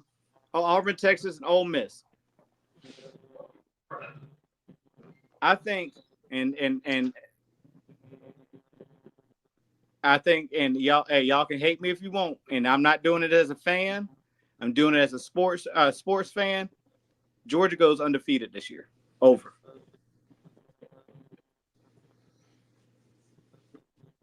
All right, Armando. Yeah, that sounds good. That sounds good. But in my opinion, I think with the youth that's on this team, we're not as loaded as we were in 2021 or 2022. We are deep and we are very, very talented, but the experience is not there. And I think there's going to be one hiccup, and I'm looking at that hiccup to be in late November in the Grove. It's just something historically we've always had problems going all the way back to Vince Dooley days. Historically, we've always had problems in the Grove for some reason. We've had success everywhere else, but that Grove has been the house of horror for UGA teams historically. So that would be the hiccup. That one right there, or that hiccup at home in Sanford or homecoming, embarrassment in homecoming against Auburn. It's going to be one of the two. I'm going to push you back just a little bit. You keep saying we got too many youth players in the background. In the backfield. In the secondary, that secondary is young. You're going to have 3 new starters in the secondary. Everett, remember, he's shaking. How many times have we text back and forth during the games that Dylan Everett should go? And a lot of UGA fans was hoping that he would transfer. So Ellis Robinson and the other kid, we don't know what they're just because they're 5 stars. There's no guarantees that they're gonna come in and play like Champ Bailey. KJ Bolden. KJ Bolden is they're saying, and just so everybody know, a lot of people are saying that KJ Bolden is better than Travis Hunter. It's gonna turn out to be better than Travis Hunter. That remains to be seen. All right, because remember, people was comparing Matt Landers to Randy Moss, and Matt Landers turned out to be what? A bust. Well, Matt Landers was high half the season. I think that we Georgia has opportunity, and as they always do. Now you say Leverett is in his second year now. He got some games under his belt. Will you have Malachi Starks over helping out the other side? You're setting yourself up for success. Terrain, yes, we watch out for Florida. We always do. I always watch out for Florida, but the big games, Auburn, yes, it's going to be a tough one, and they coming to our house. If it was the other way around, I would have gave them that loss. But other than that, I don't see this team losing a game, especially again. They are looking at what happened to them last year. And you talk about motivation with Deion Sanders. Kirby Smart can motivate you to run through a damn brick wall with steel behind it. Facts. I'm telling you. Facts. So I think we're in a good place to go undefeated this year. And you know his favorite saying, we will not be hunted. We are hunting. Let's go, dogs. And Tehran is saying, watch out for Florida. That would apply to Mark Richt or Jim Dunnan or, you know, Ray Goff, but that ain't applying to Kirby, because one thing about Kirby, Florida beat the brakes off of him when he was playing. During that time in the late 90s when Kirby was playing, you know, Florida was embarrassing Georgia during that time. And Kirby took that personally, and he vowed to make Florida fans' lives a living hell. So, and I'm telling you, if it's two teams that will not ever catch Georgia's, they're going to have to earn the victory. You ain't sneaking up on UGA. The two teams that will never be able to sneak up on UGA is Tennessee or Florida. You beat Georgia, you will be the better team, just like that pandemic year in 2020. Florida on paper, pound for pound, was just the better team. And that's how you got the victory.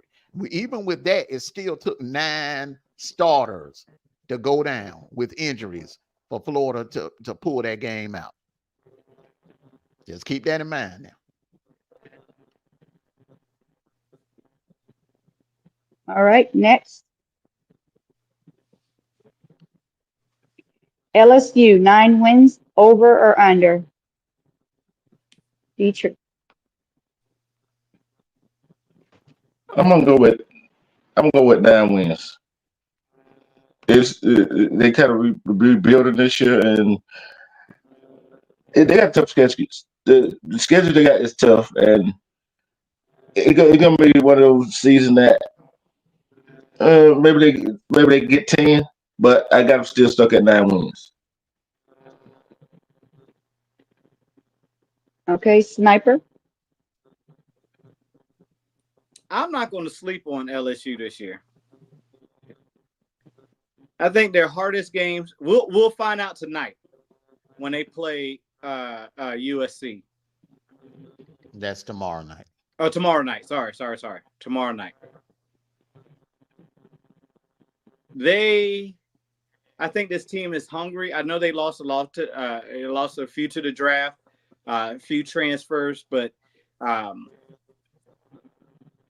their schedule allows them to get more than 9 wins.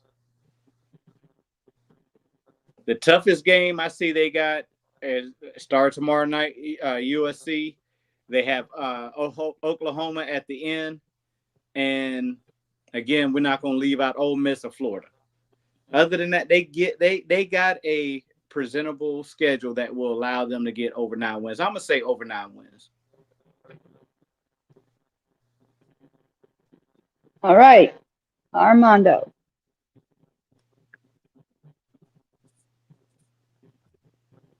I'm gonna defer to you, ladies first. I'm gonna give you the Ladies first. honors. You knew this is your team. Salute to you, Michael. What's going on, brother? Welcome to the broadcast. I'm definitely gonna say over. The big over. Okay, way over. I'd say 11. 11 for sure. You better I watch think out for so. Nickel State. Over with a big O, with a big V, with a big E, with a big R. Okay, over. Talk about it, sister. Okay.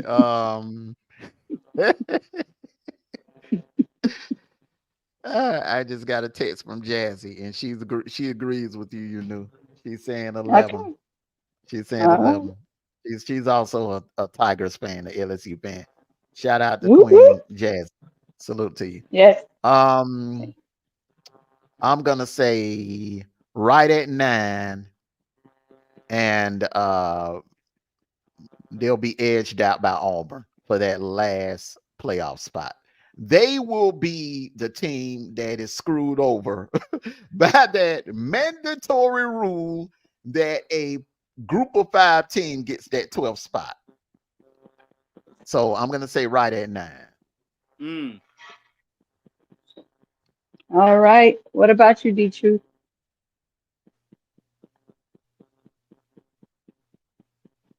I would answer. You asked me first.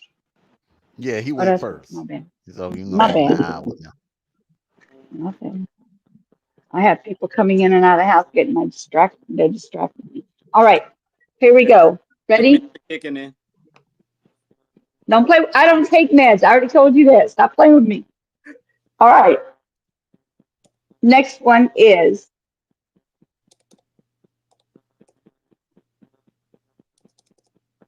Iowa. Iowa win. Wait, didn't. Okay, never mind. Iowa 9 wins over or under. I'm looking at the wrong one.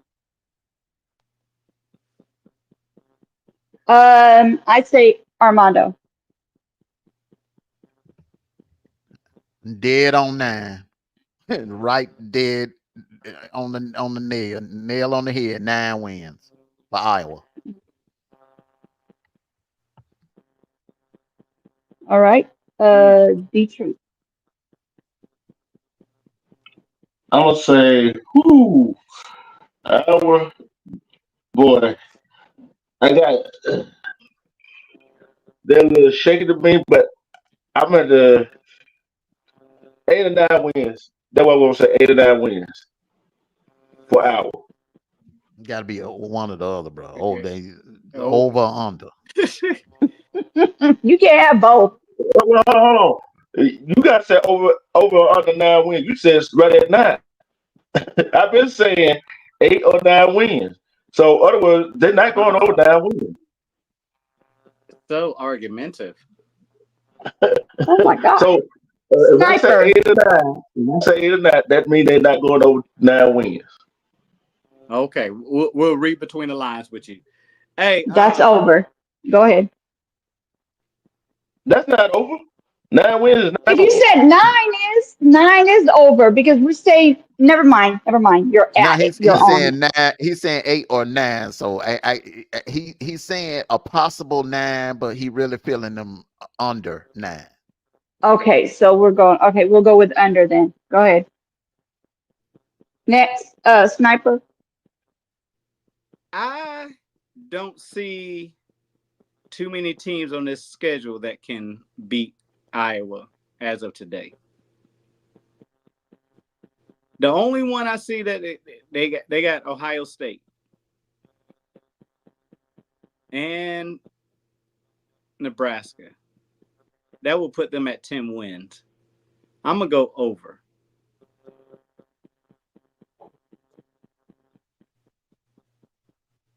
You right, Go Dogs. Those farm boys are tough as hell. It's the consistency for me when it comes to Iowa. Iowa is not consistent. They'll start off strong and then end poorly, or vice versa. But they put a lot of teams up on the ropes. So I'm gonna say over.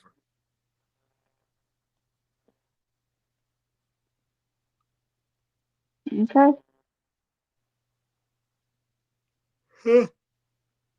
Are you sleepy? What you yawning for? I was up at 7:30 ready to hit the 8 o'clock podcast because I didn't read between the lines. So leave me alone. Oh my goodness. Okay. Business is Next. about to pick up. Right. All right. Auburn, 8 wins, over or under. D, true. I'm glad that question. I'm glad they had this in him.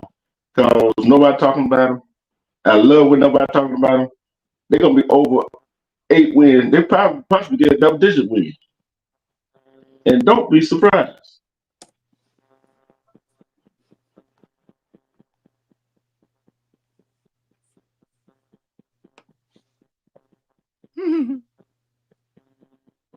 Okay.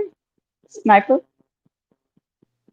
Well, to push back a little bit on my big bro over there, we all been talking about Auburn.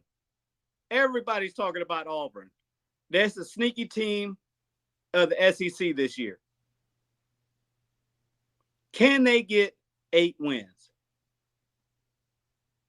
I'm saying 9, and we're going over.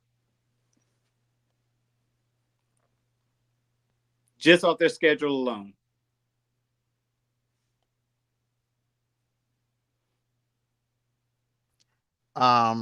Definitely over 8 wins. I see them at finishing with 9 wins, possible 10. Possible 10. So yeah. 9 wins, sneak in the playoffs and get that 11th spot. That's been my prediction. I've been consistent. I'm sticking with it. Hey, Armando, have we not been talking about Auburn? Yeah, I don't know what D True talking about. No, Yeah.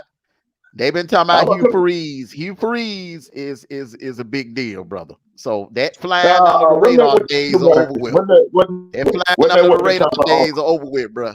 It's time. I mean, you in the he in what his 3rd season. Y'all are not flying under the radar, bro. Y'all are getting much respect in the media.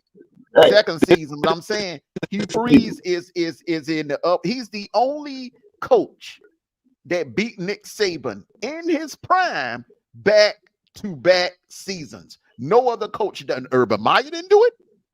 Kirby couldn't do it. Josh Heupel couldn't do it. Les Miles couldn't do it. Orgeron. No one has done it but Hugh Freeze. Put some respect on that man now.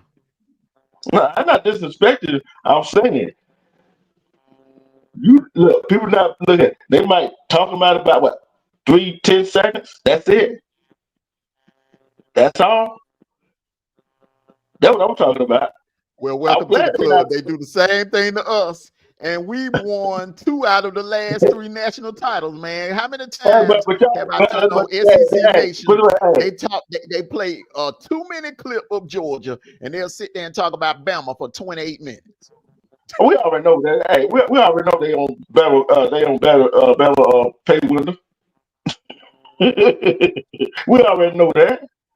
So, like I said, they with Auburn and under the 2nd year of that offense, don't be surprised. Like I said. Yeah, I Well, think I'm not surprised. Go ahead, Sniper. I think we already admit we're not surprised, D True. We not. Hey, we'll worry about them. Teams will worry about them when they get there. They got a good schedule. They can make it up to 9 wins, over 9 wins, maybe 10. But at the end of the day, nobody is going to be surprised because of the progress they've done in the last couple of years. And they flip players from Bama. They flip players from LSU. They flipped players from Florida State. They flipped a couple of them from us. They flipped one huge prospect from Ohio State. You know what I'm saying? A couple of weeks ago. So, brother, we know they coming. No. Let me rephrase that. They're here. They're here. He'll freeze. If he look, he did what he did at Ole Miss. He had them ranked number 2 in the nation 10 years ago. So if he can do that at Ole Miss and put players in the NFL at Ole Miss, can you imagine what he's going to do at Auburn? And it's more money at Auburn. And Auburn is a blue blood. Come on, bro. Hey, go Dogs. Hey, stop picking on stop picking on D-True. He already know they're gonna win that Iron Bowl. That I said that before. Nobody's worried about Alabama this year. So the Iron Bowl is already signed up to be for Auburn to win. No, I never worry about the Iron Bowl. Because every year I always think Auburn gonna beat them anyway. So I never worry about the Iron Bowl. Okay. All right, let's move on, y'all. We in the final hour. Notre Dame 10 wins, over or under? Armando. You just I was supposed to read that. I was right here. I didn't know if you had to step away or not. So I was just looking at your mic. Okay. Man, I want to say 11 so bad. I just don't trust them at 11. 10. I'll say right at 10. Right at 10. They'll get in the playoffs with 10 wins. Not so fast, my friend. I've been waiting to hit you with that for a minute. They can go 10 wins, but they're going to get pushed out of the because they have no conference. And if they lose to Tech and it possibly lose today, they're not going to be in the playoffs. I'm saying 9 wins and not in the playoffs.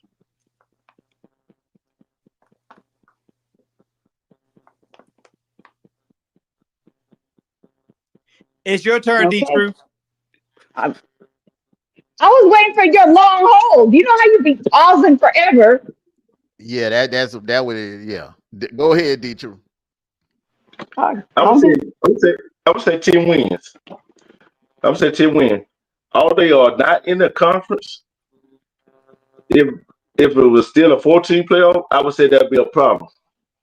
But I don't see them having no problem not being in the conference. They would get 10 wins.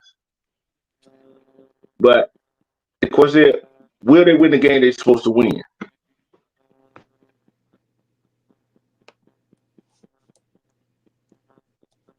All right, Armando. He went first. I mean, Sniper. Sorry. Well, you know what? Stop playing with me. Just because The next game. I said 9 wins, over or under. Don't play with me, doggone it.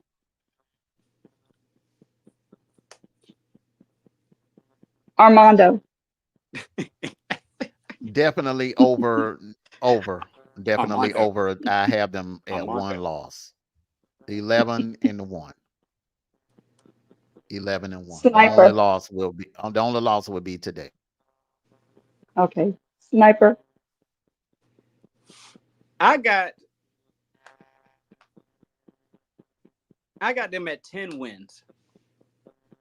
And again, I got them losing to the Dogs today and North Carolina State 2 weeks from today. 3 weeks from today.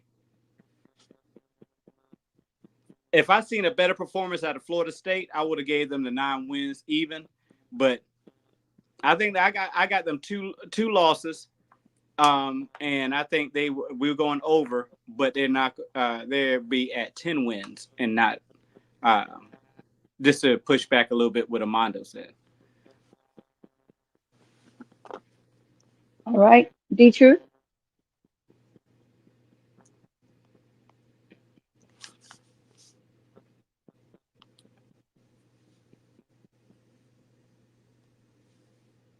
Make sure you're not Be mute up, true. buddy.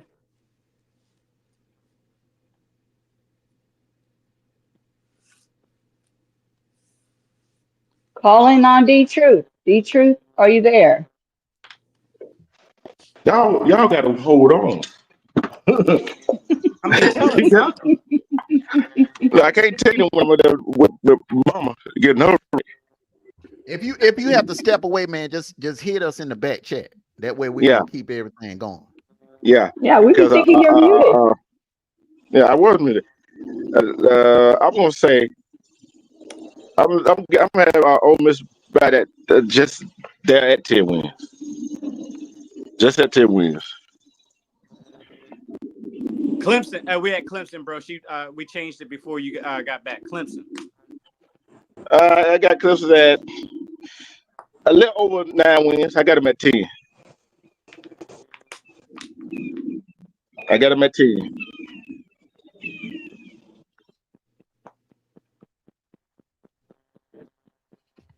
You knew. All right. Ole Miss, 10 wins, over or under? I thought he was pausing again. Armando. I'm gonna say 10. Right at 10. Right Why? at 10. I just there are 2 games they're gonna drop. One is definitely gonna be the Georgia.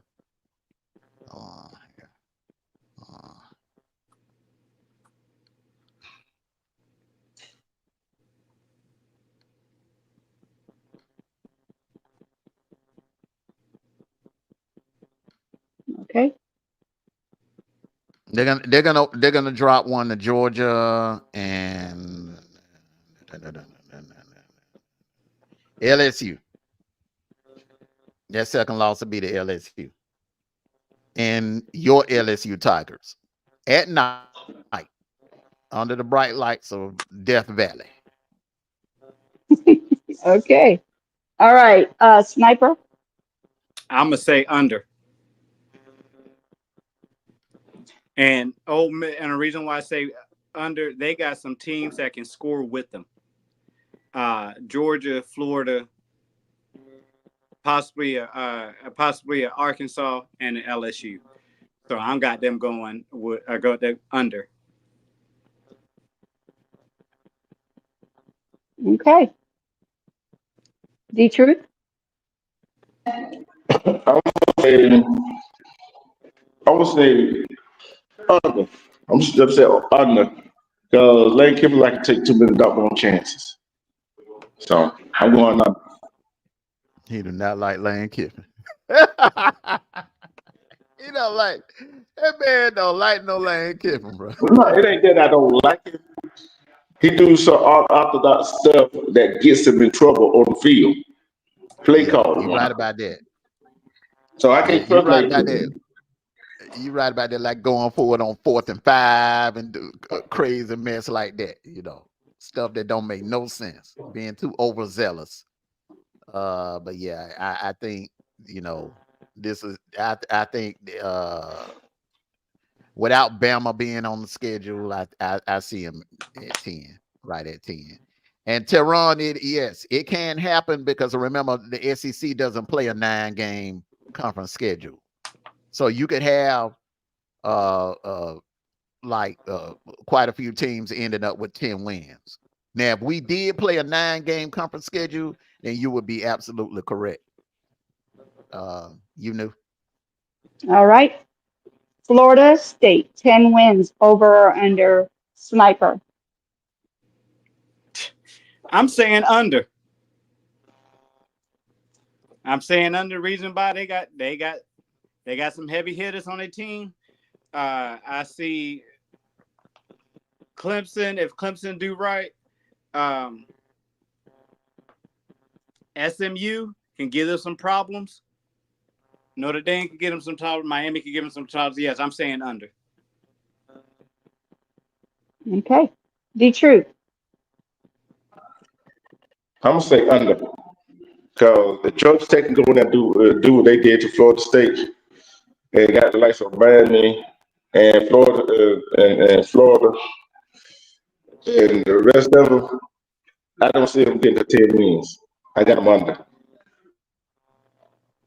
Okay. Armando?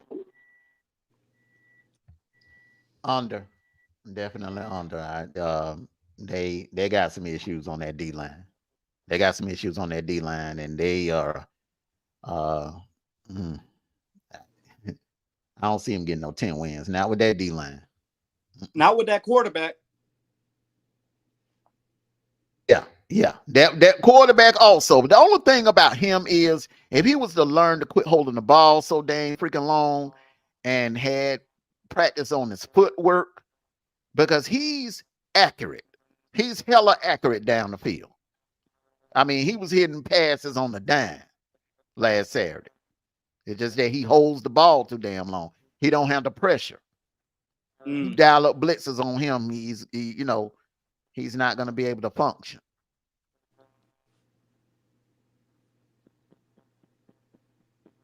Let's keep it moving. And that will end the segment of the over and under. We did 20 teams. And I guess we go throughout the season. We can look back and see what everybody predicted for each team. But now it is time to pick them. It is time to pick them. And we got some guest pickers, and we're not gonna do any pushbacks on the picks. You know, everybody's opinion is their opinion, and everybody's opinion is their opinion. I'm gonna drop the link in the chat, and Sikkim and Tehran, y'all come up here and be our guest pickers. Come up here and be our guest pickers. All right. So, and you knew you're gonna get in on this one. All right, you're gonna get in on this one. All right, gotta make up for that Temple pick last night. What we Yeah, that was horrible. What we looking like right now? Right now, me and you knew a tie for first at 5-1. I think you are at 3-3. D Truth is at 2-4. Gotcha. This is my comeback day.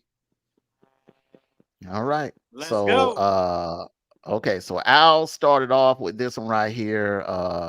Georgia. I got Georgia winning this game. It won't be a big blowout, but I got Georgia winning by maybe like 10, 14 points. You wrote it down? You knew. Georgia. I got Georgia. I picked Georgia. I like red. I'm just kidding. I'm just kidding. Hey, you starting to make us wonder after that Temple pick last night. Yeah. Doing that Dwayne Nelson thing now, picking teams with the best helmets and the uniform. Yeah, see, I told you. It wasn't because of that. It was not because of that. I already knew that Temple was the underdog, and I thought maybe they would do something, but then I don't even want to talk about it no more. I'm done. Georgia. Their quarterback was horrible. My God. Listen, as a dog fan, I'm picking the dogs. It's not going to be a glorified beat down. It's going to be a tough game for both teams. But I'm picking the dogs. Write that down. Make that a clean sweep for Georgia. Make that a sweep. Who we got up on the stage, bro? Sikkim. Hey. Sikkim. What's up, man? What's going on? What's up, Armando? What's going on, man? Who you got? What's going on, brother? Doing all right. You knew. D True. What's up? Sniping. What's happening, y'all? What's going on, boy? Go dogs. Hey, bro, you already know, man, what my pick is, man. No say it, bro. I ain't got to say, Armando. I keep forgetting, bro. You know what I'm saying? Sometimes I be getting you and Teron mixed up, man. Yeah. All right. Okay. I'm going first one on this one. Penn State by a nail biter. Penn State by a field goal, bro. They're gonna have to fight tooth and nail to get up out of there, but Penn State to get up out Telling of you, there. man. Hey, Armando, hey, bro, they playing the Mountain Boys, man. I don't know, man.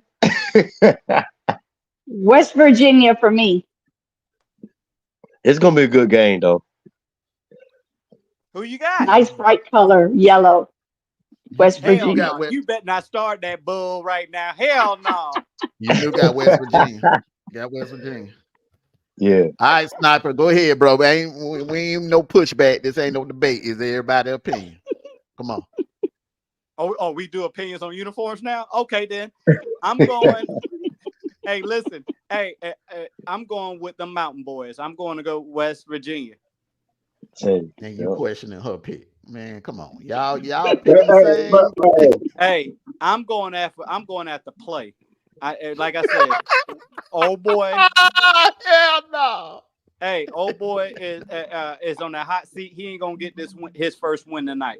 It's gonna be West Virginia. I'm gonna say it like this. And you know how I feel about Penn State. You know how I feel about West Virginia. And I told you this is gonna be a tough game for Penn State. And going on the road first game, I got to go with West Virginia. Damn. Okay. Sick'em. Hey, y'all. That's who I'm rocking with, man. I'm rocking with the Mountain Boys, man. West Virginia gonna get that win tonight, man. Okay. I'm the lone wolf on this one. All right, everybody else picking West Virginia. I got Penn State. Hey, don't ever in your lifetime again call yourself the lone wolf. Oh Yeah, man, you're right, bro. Hey, I take that back. Okay, All hey, right. Teron up here on the panel with us, bro. Who you got in the Georgia Clemson game? Real I quick. got, Hey, Teron. hey, how y'all doing, by the way? Good morning, stuff. I'm at work right now, so on my community wire, I got a lot of picks, but I can run down. I had Georgia because I don't trust Clemson's offense right now. Georgia still got their defense, so I mean that's the one that was the one I was worried like, man, is this an upset alert thing? Me and my cohort, or he was saying, man, Clemson about to get drugged. And I mean, and he an SEC boy, so I give him that. But like the defense gonna be too much for Clemson. I don't know their offense like that. Mm-hmm. Have And they got any transfers in their offense that I need to know no, about? he never Dabo is 100% against the transfer portal. Okay, so yeah, Yes, sir. It's all they homegrown talent. yeah they work on a deficit. So I don't know. This might be a long year for Clemson. That's the ACC is gonna be a weird one, But that's a whole nother subject. The Penn State better watch out, man, because like what you were saying about the Big 12, a lot of teams. This is what people don't get. A lot of teams were young last year. That's why Texas ran away with it. So all them teams are now they grown up. They got juniors and seniors on their squad, and it's gonna be hard. Like I said, it might be 3 to 4 teams representing the Big 12 in the playoffs this year, easily. Because I think they're gonna beat us in the SEC. I said us like I'm still part of it. SEC and Big 12, both gonna have it's gonna be hard gauntlets, and the people gonna be voting for it. They're gonna look at that like, man, yeah, 10 wins might get you in both of them conferences. Yeah, they have a high retention rate in the Big 12, bro. They bringing back a lot of experience. Yeah, so Penn State can win this. They recruit in the same area, so like everybody pretty much know each other, and people probably they probably win the same recruitment trips over there and stuff. So I don't think the kids gonna be scared of them or anything. I don't think none of that's gonna happen. They're gonna be wanting to win. So I think Penn State gonna win. I think Penn State gonna win just because of the urgency. But don't be surprised that this is upset.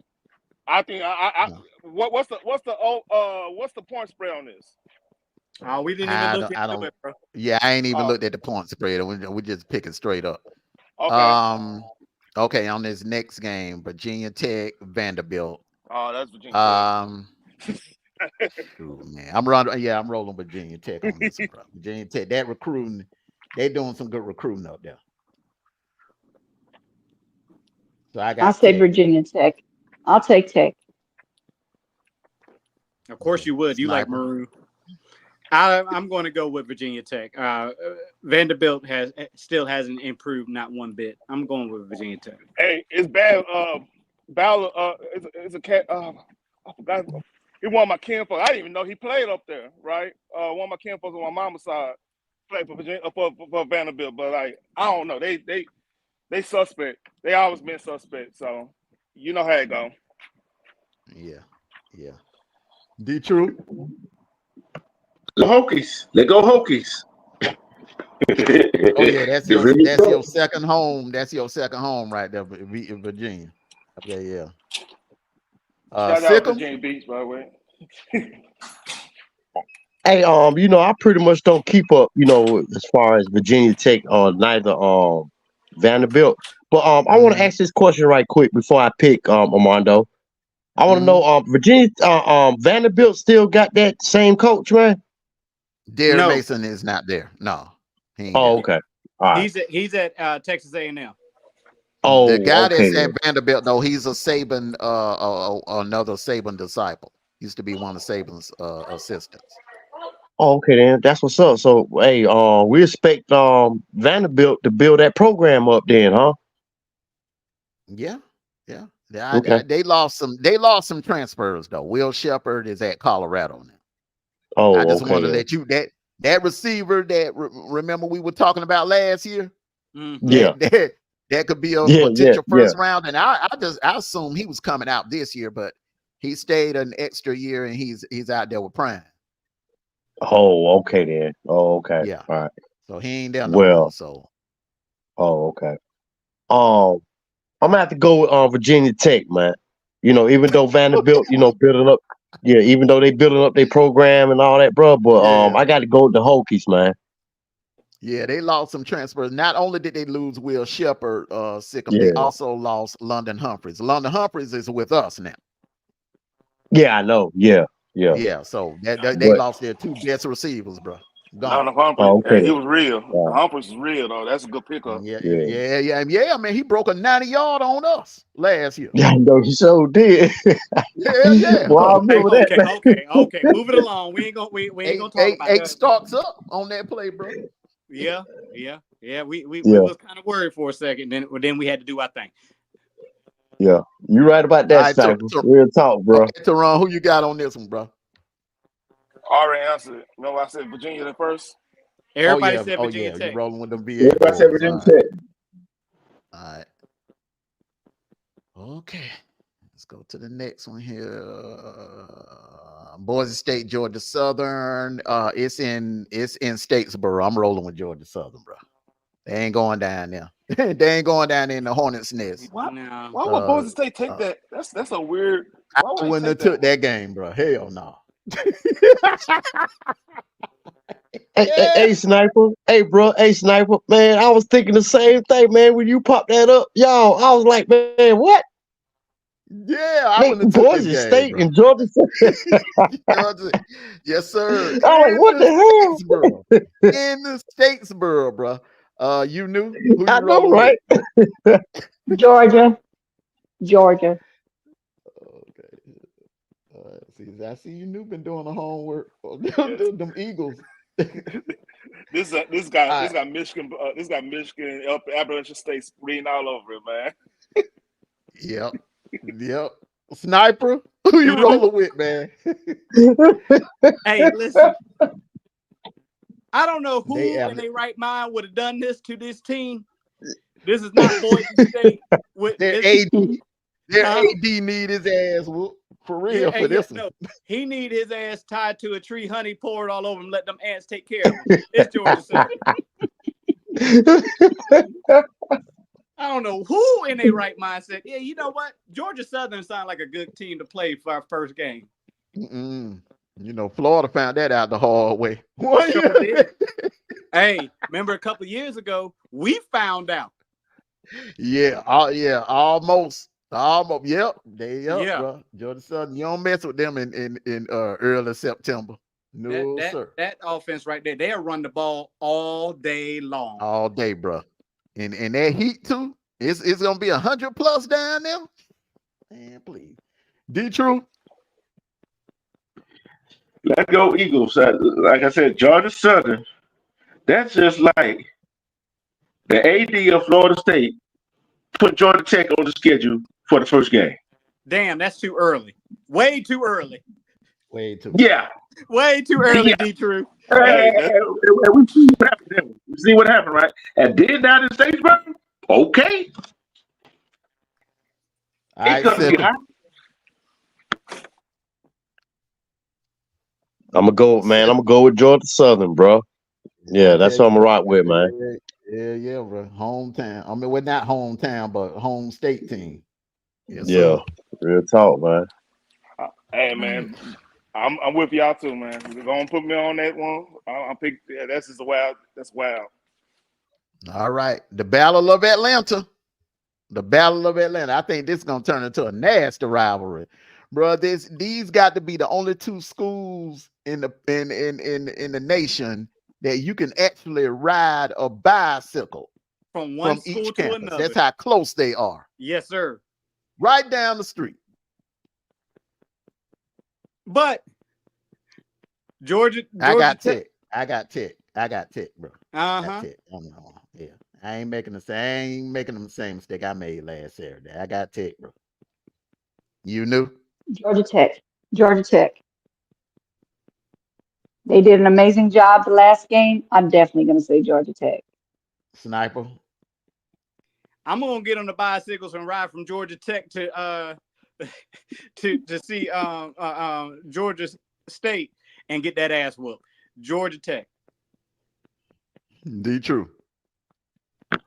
I'm going with Georgia Tech because they already played one game already, and this Georgia State first game, I got to go over Georgia Tech. Sickle.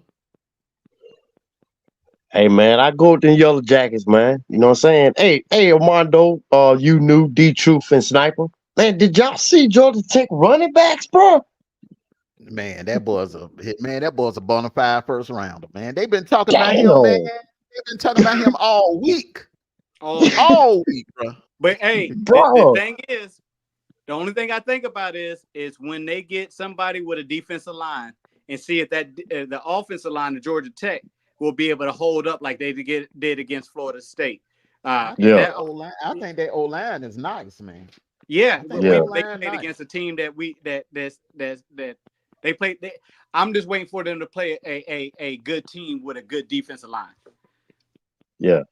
That's definitely gonna be their challenge, man. But one thing, man, I was impressed with, man, they running game, man. I was impressed with that, man. Yeah, I don't even like watching Georgia Tech, but they had me rolling. Yeah, I feel you. Yeah. But yeah, man, I'm going with the Yellow Jackets, Mondo. Okay. All right. Battle of Atlanta, bro. Man, Atlanta gonna be on fire today. All right, man. I just don't trust. Huh? Teron still up here? Yeah, I'm up here. Yeah. My bad, man. I got Georgia Tech or Georgia State. I got Georgia Tech. Okay, you got Tech. Okay. This one right here, man. On paper, you would think Miami would get this one, man, but in the swamp, bro, opening game, I'm rolling with the Gators, man. I don't trust Cristobal in this situation. Gators all day. Gators. Yes. Here's the time that it makes a turn. I'm going with that U. I just don't understand what Florida's doing down there right now, but I'm going with the U. I know what they do on opening day. That's all I'm saying. Anything after that, they be shaking. But on opening day, bro, they come out there looking like the damn 96 Gators. Well, I'm going with Florida. Sick 'em. Hey, Armando. Hey, you remember, man, when you told me last year, bro, that the people they put your face they put your face on the what they do the gator clap. You know what I'm talking about, right? on the Gator on the I think it was on the Gator, Gator mascot or something like that. Yeah. You remember you told me that last year, bro? Yeah. Man, I hollered, man, when you said that, man. I was like, no, they didn't, bro. Okay. We're gonna Yeah, get man. But yeah, who we man. got? Hey, you know how they do? They be clapping their hands. You know what I'm talking about, right? Yeah, who you got? Yeah. But hey, man, I'm a rock, man. I'm gonna go with them Canes, man. I'll be Miami, man. Go in the swamp, man, and beat them, bro. Mm-hmm. All right. Teron. Yeah. Hey, you remember the problems that Miami had last year was pretty much their quarterbacks keep on throwing them interceptions. They got a good quarterback now. So Cam Ward. And if they defense stay somewhat where it was, I don't know how many people they lost in defense, or if they want. Cause I remember a lot of sophomores on that team last year. So I think they got a running back too, right? They got another running back from Oregon State, right? Yeah. Sure did. Oh, yeah. He can't. Yeah. They got a couple of Pac-12 players. So with that being said, I think this is gonna. I don't know what Florida got. I don't know how much they gain or lost through the transfer portal. Yeah, I think this is gonna be a make or break for their whole season. If they take out Miami, this is a make or break because how they schedule run. With that being said, I think the Canes got it just because they got what they needed to fix. Now it's all about coaching at that point, but I think they have enough, especially on offense, because one issue they had on offense was all those bad interceptions late in the game. Like I think they lost against A&M that way because they were beating A&M. They were beating A&M pretty good. They didn't start throwing interceptions left and right. You know. Yep. So I remember. So yeah, this should be Kane. I'm with Canes right now just because he got something to prove. Cristobal got something to prove. But I don't know how the rest of this year gonna be. But I think they're gonna be motivated for this game because it's been a lot of noise talking. There's been a lot of stuff going on. I think they're gonna be ready. So I'm with the Canes. All right. Okay, the next game, Notre Dame, Texas A&M. I'm rolling with the Irish. I'm Marcus Freeman, and he's bringing a lot of experience. A lot of players back from last year. A lot of players are returning. That defense is still solid. I'm rolling with Marcus Freeman, bro. I got them picked to make it into the playoffs, and I'm sticking with it. I got Notre Dame. ATM. You're going with Texas? Mm-hmm. The Aggies? Okay. Did you say ATM? That's what it says on there. That's what it says on the helmet. Yes. It does say ATM on it. It does say ATM on it. Stop playing with me. No, but you know, it does say ATM, man. Damn it, Texas. Damn. That was a misfire. ATM That was a misfire, Sniper. Come on, man. That was a misfire. Hey, listen. Hey, listen. Hey, I was like, hey, who got to go to the ATM? Who giving up money? Hey, Armando, I hate to do this to you, but I'm going with the ATMs also. Okay. All right. Okay. Y'all got a lot of confidence in Elko. D-True? I'm going with let go Irish because, like you said, they got a lot of returning players from last year, and that new head coach at Texas A&M. You know what I'm saying? I could see it was the second year, but I got to go with Notre Dame. Mm-hmm. Exactly. Y'all ready for me? Sickum. Oh, Hey, I want to ask, man, where the game at, man? It's in South Bend or it's down in College Station? Caulfield. Down in College Station. Hey, man, I'm going with the Aggies, bro. Shit, that 12-man, bro. Come on, man. Well, man, hey, bro, Kellerman ain't walking through that door, and Jimbo ain't walking through that door. That's all I got to say. Johnny Manziel ain't walking through that door, so I'm just saying now. Y'all remember that now. Teron. Go ahead, All bro. right. Y'all All right. roll with him. Y'all want to, though. Here's a storyline y'all ain't picking up. Okay, number one, the quarterback, the Duke coach that went to Elko, the quarterback decided to go to the opposite team. That should tell you about that coach. Most quarterbacks go with their coach they got confidence in them. You know what I mean? He decided to go to Notre Dame, and they picking him first thing. That's the storyline I need to watch out for. So to me, with that the return of defensive players, Notre Dame might got top 10 defense this year. Yes, sir. That's enough for me. That's enough for me to take Notre Dame, because like defense travel, running game travel, and if the quarterback knows the head coach's scheme and stuff, he know how to pick it apart. Aren't they? And they used to big crowds. So to me, this is a shoe in for Notre Dame. Now A&M this is gonna be a good game. It's not gonna be a blowout. This might be like a 7, 8 point, maybe 7, 10 point game. You know what I mean? Mm-hmm. But like the defense travel. Everybody remember that defense travel. And oh yes, sir. Rule of thumb in football. I don't understand. Like I don't know what their offense, A&M offense gonna look like again, because new system. But if your quarterback ain't coming to you to where you going to, that should tell you something. Yep. I'll leave you out at that. All right. So Teron got Notre Dame. All right. Okay. LSU. This is Sunday night in Vegas, in Sin City. LSU, USC. Okay, yeah. Let me go on here and put no time. Shouldn't even answer that question. You knew she was gonna blurt that out.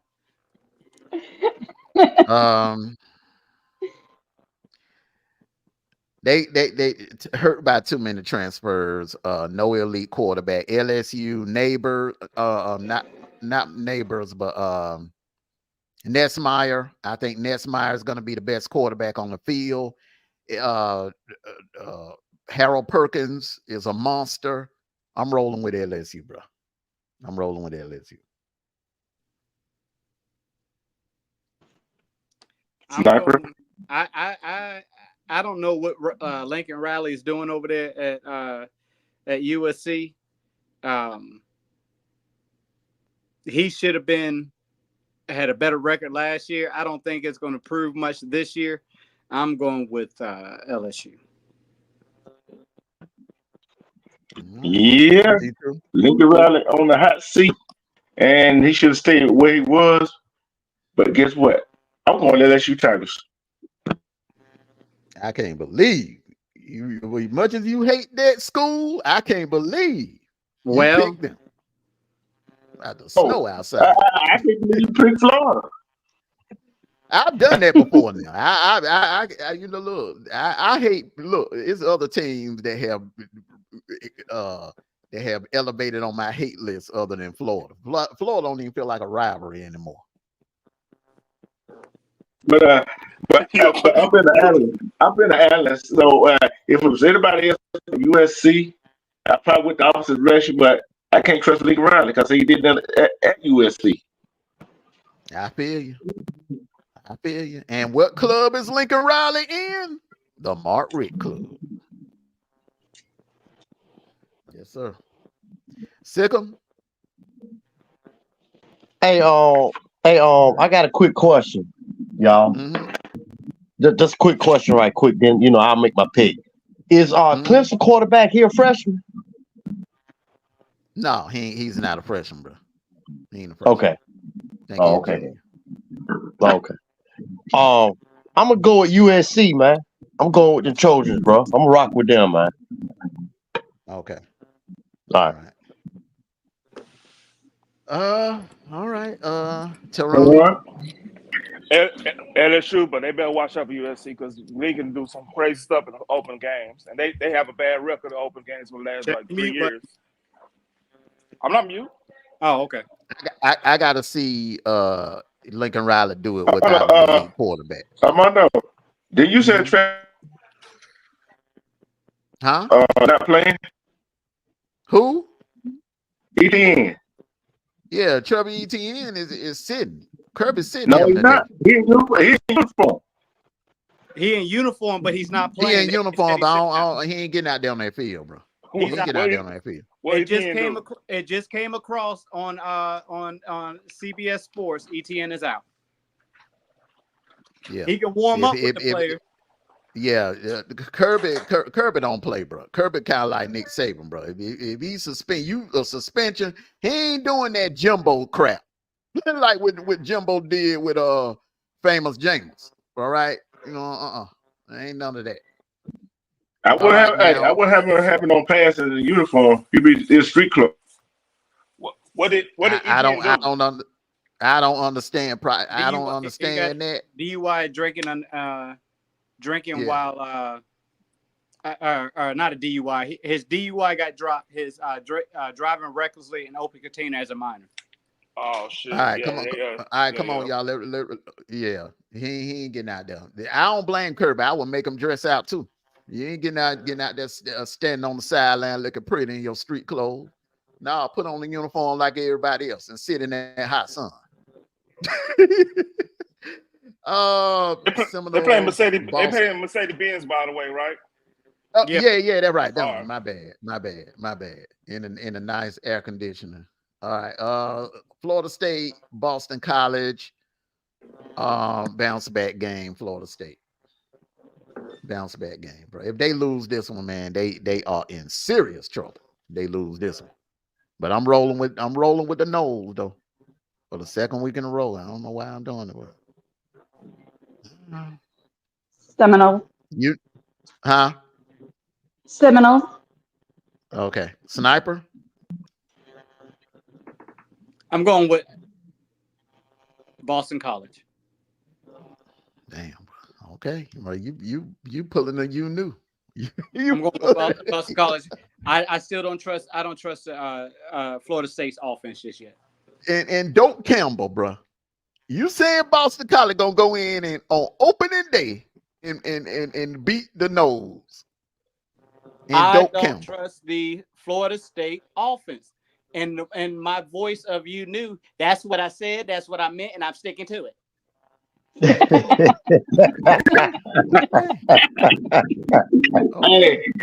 you know what? I was torn in this game. I was torn between this game right here, and yeah, me too, DC. With Florida State playing at home, I think it'll be a different ball game. I'm going Florida State Seminoles. True. Going with the Noles. That's another shocker right there. Another team you hate. You've been hating them for a long time, for years, but you rolling with them. Hey, sick them. Quick question: what team does he like besides Auburn? Because damn, he hates every team out there. I know his biggest grudges are against Bama, LSU, and Florida State. Them three right there.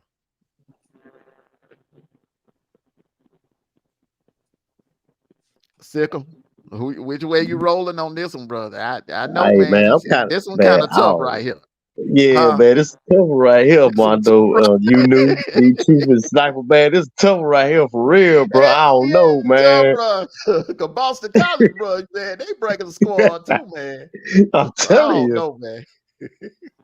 Hey, man, but you know, man, Boston College, man, they always had that air game too, though, bro. Yep. Yeah, Boston College, man, they'll throw that ball now. They'll shoot. I'm telling you. Yep. Man, I don't know, man. Hey, man, I'm neutral on this one, y'all. Hey, for real, man. Cause you know, Florida State, you know, they coming back. You know, they building a program back up and everything, and you know, they got that air game too. But man, I don't know, man. I'm gonna stay neutral on this one, y'all. No, you gotta pick one, Negro. You gotta pick. Ain't no neutral. Hey, I don't see them dropping two. Ain't no neutral up in here. Look, Dublin is one thing. That can happen in Dublin across the pond in another country. That anything can happen in that situation. But Doak Campbell, bro, in down there in that hot sun, bro, in the Everglades, hell no, man. I don't see it happening, bro. Hey, man. Hey, look, I'm a rock, man. I'm a rock with Boston College, man. I'm going with the Eagles, man. Okay. There you go. Stand on your grounds. You a sniper, bro. Y'all, hey, hey, man. This out of all of them, bro. This is the Hey, one. Sniper, that I'm with you on this one, bro. This is the one that I'm not really too sure about, because Boston College, man, they should have beat them last year. Yeah. And play with Florida State, where their defense played against the running game against Georgia Tech. But now they had confined in their house. I had to go with Florida State. But it's a run turn now. Tehran, Man, I think them boys back. Here's the thing. Boston College, they pass the ball like crazy too, right? Last time I checked. That's one thing Florida State was actually doing last Saturday. They was defending in the pass. Like, I think what O'Du only threw the ball. He only had like 11 completions the whole game. The front seven failed him. So with that being said, I think they're gonna be on fire at Doak Campbell. Florida State is, because they got embarrassed. They got embarrassed on the national stage. So I think there's gonna be a bounce back. Might be a blowout. Because if Boston College can't run all of a sudden, if they tighten that stuff, the defense up, Florida State does, or they're gonna be try to be pass happy, and that's when the pick six is gonna happen. So I think they got their shot last week, and they're gonna be more on edge this week for Florida State. So I got Florida State right now. okay. Hey, y'all. Hey, one more thing, man. I want to say this right quick. Hey, man, Boston College, man, they got a good running game too now. Yeah. I know they do. Yeah, they do. Yeah, they do. Yeah, And that's Tehran. the thing that's the thing that made me a little nervous about this pick. That Florida State, man, they got some issues on their D line because Haynes wore their butt out. I agree with that. Haynes and King wore them out on that D line, bro. Yep. So those are our picks. Who's the Monday night game? This is the Monday night game. Yeah, that's Boston the Monday night. College and Florida State. Yeah, that's the Labor Day Monday night game. Yes, sir. So all right. Wait, so we're before gonna you go. Before you go. All right, man. Come on now. My team about to kick off, bro. Y'all see this? You already know, Sniper. You already know, bro. You be rocking a t-shirt, bro. Why you got that hot ass hood on, man? This ain't November. But here we This ain't go. November. Hey. Oh, the bet. He lost the bet. Hey, So Yeah. I'm a man Let's of go. my word. Hey, you knew. You 4, won, didn't you, sweetheart? 5, 6, yes, 7, 8, 9, 10. Come on now, you got 10 more to go. Why No, you we- stuck no. on that? No, we did not say that. We did not say that. Wait. I thought it was 20.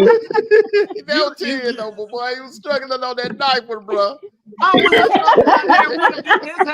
She telling me about some doggone. I got 20 to go. First of all, if you can't do one, why I'm gonna put up my 20? No, we ain't doing that. All right, y'all. Hey, we want to thank Good job. Good job, Sniper. Good job, bro. Hey, Man of my I wanna word. thank- Good job. Hey, I want to thank everyone for coming out and joining us on the First and 10 College Football Saturday morning kickoff show. We had some fun. We did the over and unders. We did 20 teams, 20 strong contenders for the playoffs. And we did an over and under prediction on where they would finish out for the season. And we also made our picks. We picked on 9 games, and we'll see on the post game show what everybody's looking like. So far, me and you knew we're tied for first at 5-1. We'll see if anything changes. 9 games is different. Big difference in 9 games and 2 games, you knew. So we really find out what you made of. Go dogs. Go dogs. Hey, Welcome to the Little Sports Show on social media and even on national TV, the First and 10. They on fire. Yes, sir. So we'll be back for the post game show tonight. We're gonna kick that off at 9. the post Okay. game show at 9 tonight. So everyone, make sure you come back and join us. Hey, any last words? We're gonna start with Sikkim, Teron. Any last words? Hey man, let me tell you something, man. How about the dogs, baby? What's up? Huh? The W today, god damn it, in Atlanta. What's up? That's all I got to say. Teron. Hey, it's cool if I promote my. I've been going live as of late. Is it all right for doing that? I don't want to disrespect. Go ahead, bro. Go ahead. Yeah, Plug your show in. hit me up on my the same name. You know what I'm saying? We got the episode at around 8:00 or whatever. Talking about the reactions of any upsets, any football situations. You know, just hit us up. It's the fresh fry, man. Hit me up. All right, bro. Hey, ain't nothing wrong with a good fish fry. That's what I'm talking about. Yeah. Every Saturday, because like me and my co-host, you know, he a Bama fan, I'm a Longhorn fan, so we got together, you know, linked up, and you know, we put it on air. So and we make good analysis and stuff like stuff. So that's a little piece of it. So y'all have a good night, a good day, man. I'm watch the game and I'm at work too, so I'm listening to it and everything. Right. So y'all take Okay, care. bro. Stay safe. Hey, man, You be safe, blessed to you and your out there, family, man. bro. All right, man. man. You and Sikkim, y'all be safe out there, man. Labor Day weekend. Stay safe. All right, Thank bro. you for coming, y'all. Thank you for All right. coming Love up. y'all, man. Appreciate it. Hey, appreciate that, man. Our two guest pickers, Sikkim and Teron. All right. So in the last words, we're gonna start off with you, Sniper. You know what I'm saying? And then I'm gonna go to D Troop and you knew. Only words that I gotta say. Best 2 words ever in the land. Go Dogs. Y'all have a good day. Y'all have a good day. It's football season, baby. Let's go. Yes, sir. No. You knew? LSU 100. I can't do that. You know the Tigers. So hey, go Tigers. Few people can do that cat sound. I mean, Eartha Kitt is the only one I know that can do it. No, Miss Media. Miss Media can do that cat sound. Good. All right, D True. I ain't coming back on this show. Y'all are too crazy. I gotta say, War Eagle. Let's get them. Let's do it. The football season's in here. Hey, it's gonna be a long season, but a fun season. All right. And on that note, I want to thank everyone for coming out. Enjoy the rest of your Labor Day Saturday. It's beautiful Labor Day Saturday. Enjoy your college football Saturday today. Hey, because I'm definitely gonna enjoy mine. Shout out to everyone that pulled up, Teron, Sikkim, our guest pickers. They made some great picks, some very interesting picks. Can't wait to see how everybody's picks play out later on tonight on the post-game show. Make sure you all pull up and come support the platform. I want to thank all of you that came out. I want to thank everyone on the Facebook side. Thank all of you, the Georgia groups, the Clemson groups, the Penn State groups, the Big Ten group, the SEC trash talking group. You all showed up and showed out this morning. Thank you all very much. And on that note, take care of yourselves and each other. Be safe out there. And go Dogs! Go Dogs! Dogs! Go LSU!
Welcome to WPC Art Factory, where creativity knows no bounds and art comes to life.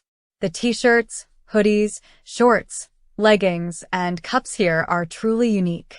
Here at WPC Art Factory, we pour our hearts and souls into every creation. It's not just about making art, it's about making a statement. We strive to push the boundaries of creativity and challenge conventional norms. That's what sets us apart. WPC Art Factory has something for everyone. Experience the magic of art like never before. Visit us today and let your imagination soar, where the designs are created by us and made by Together We Break Chains Production.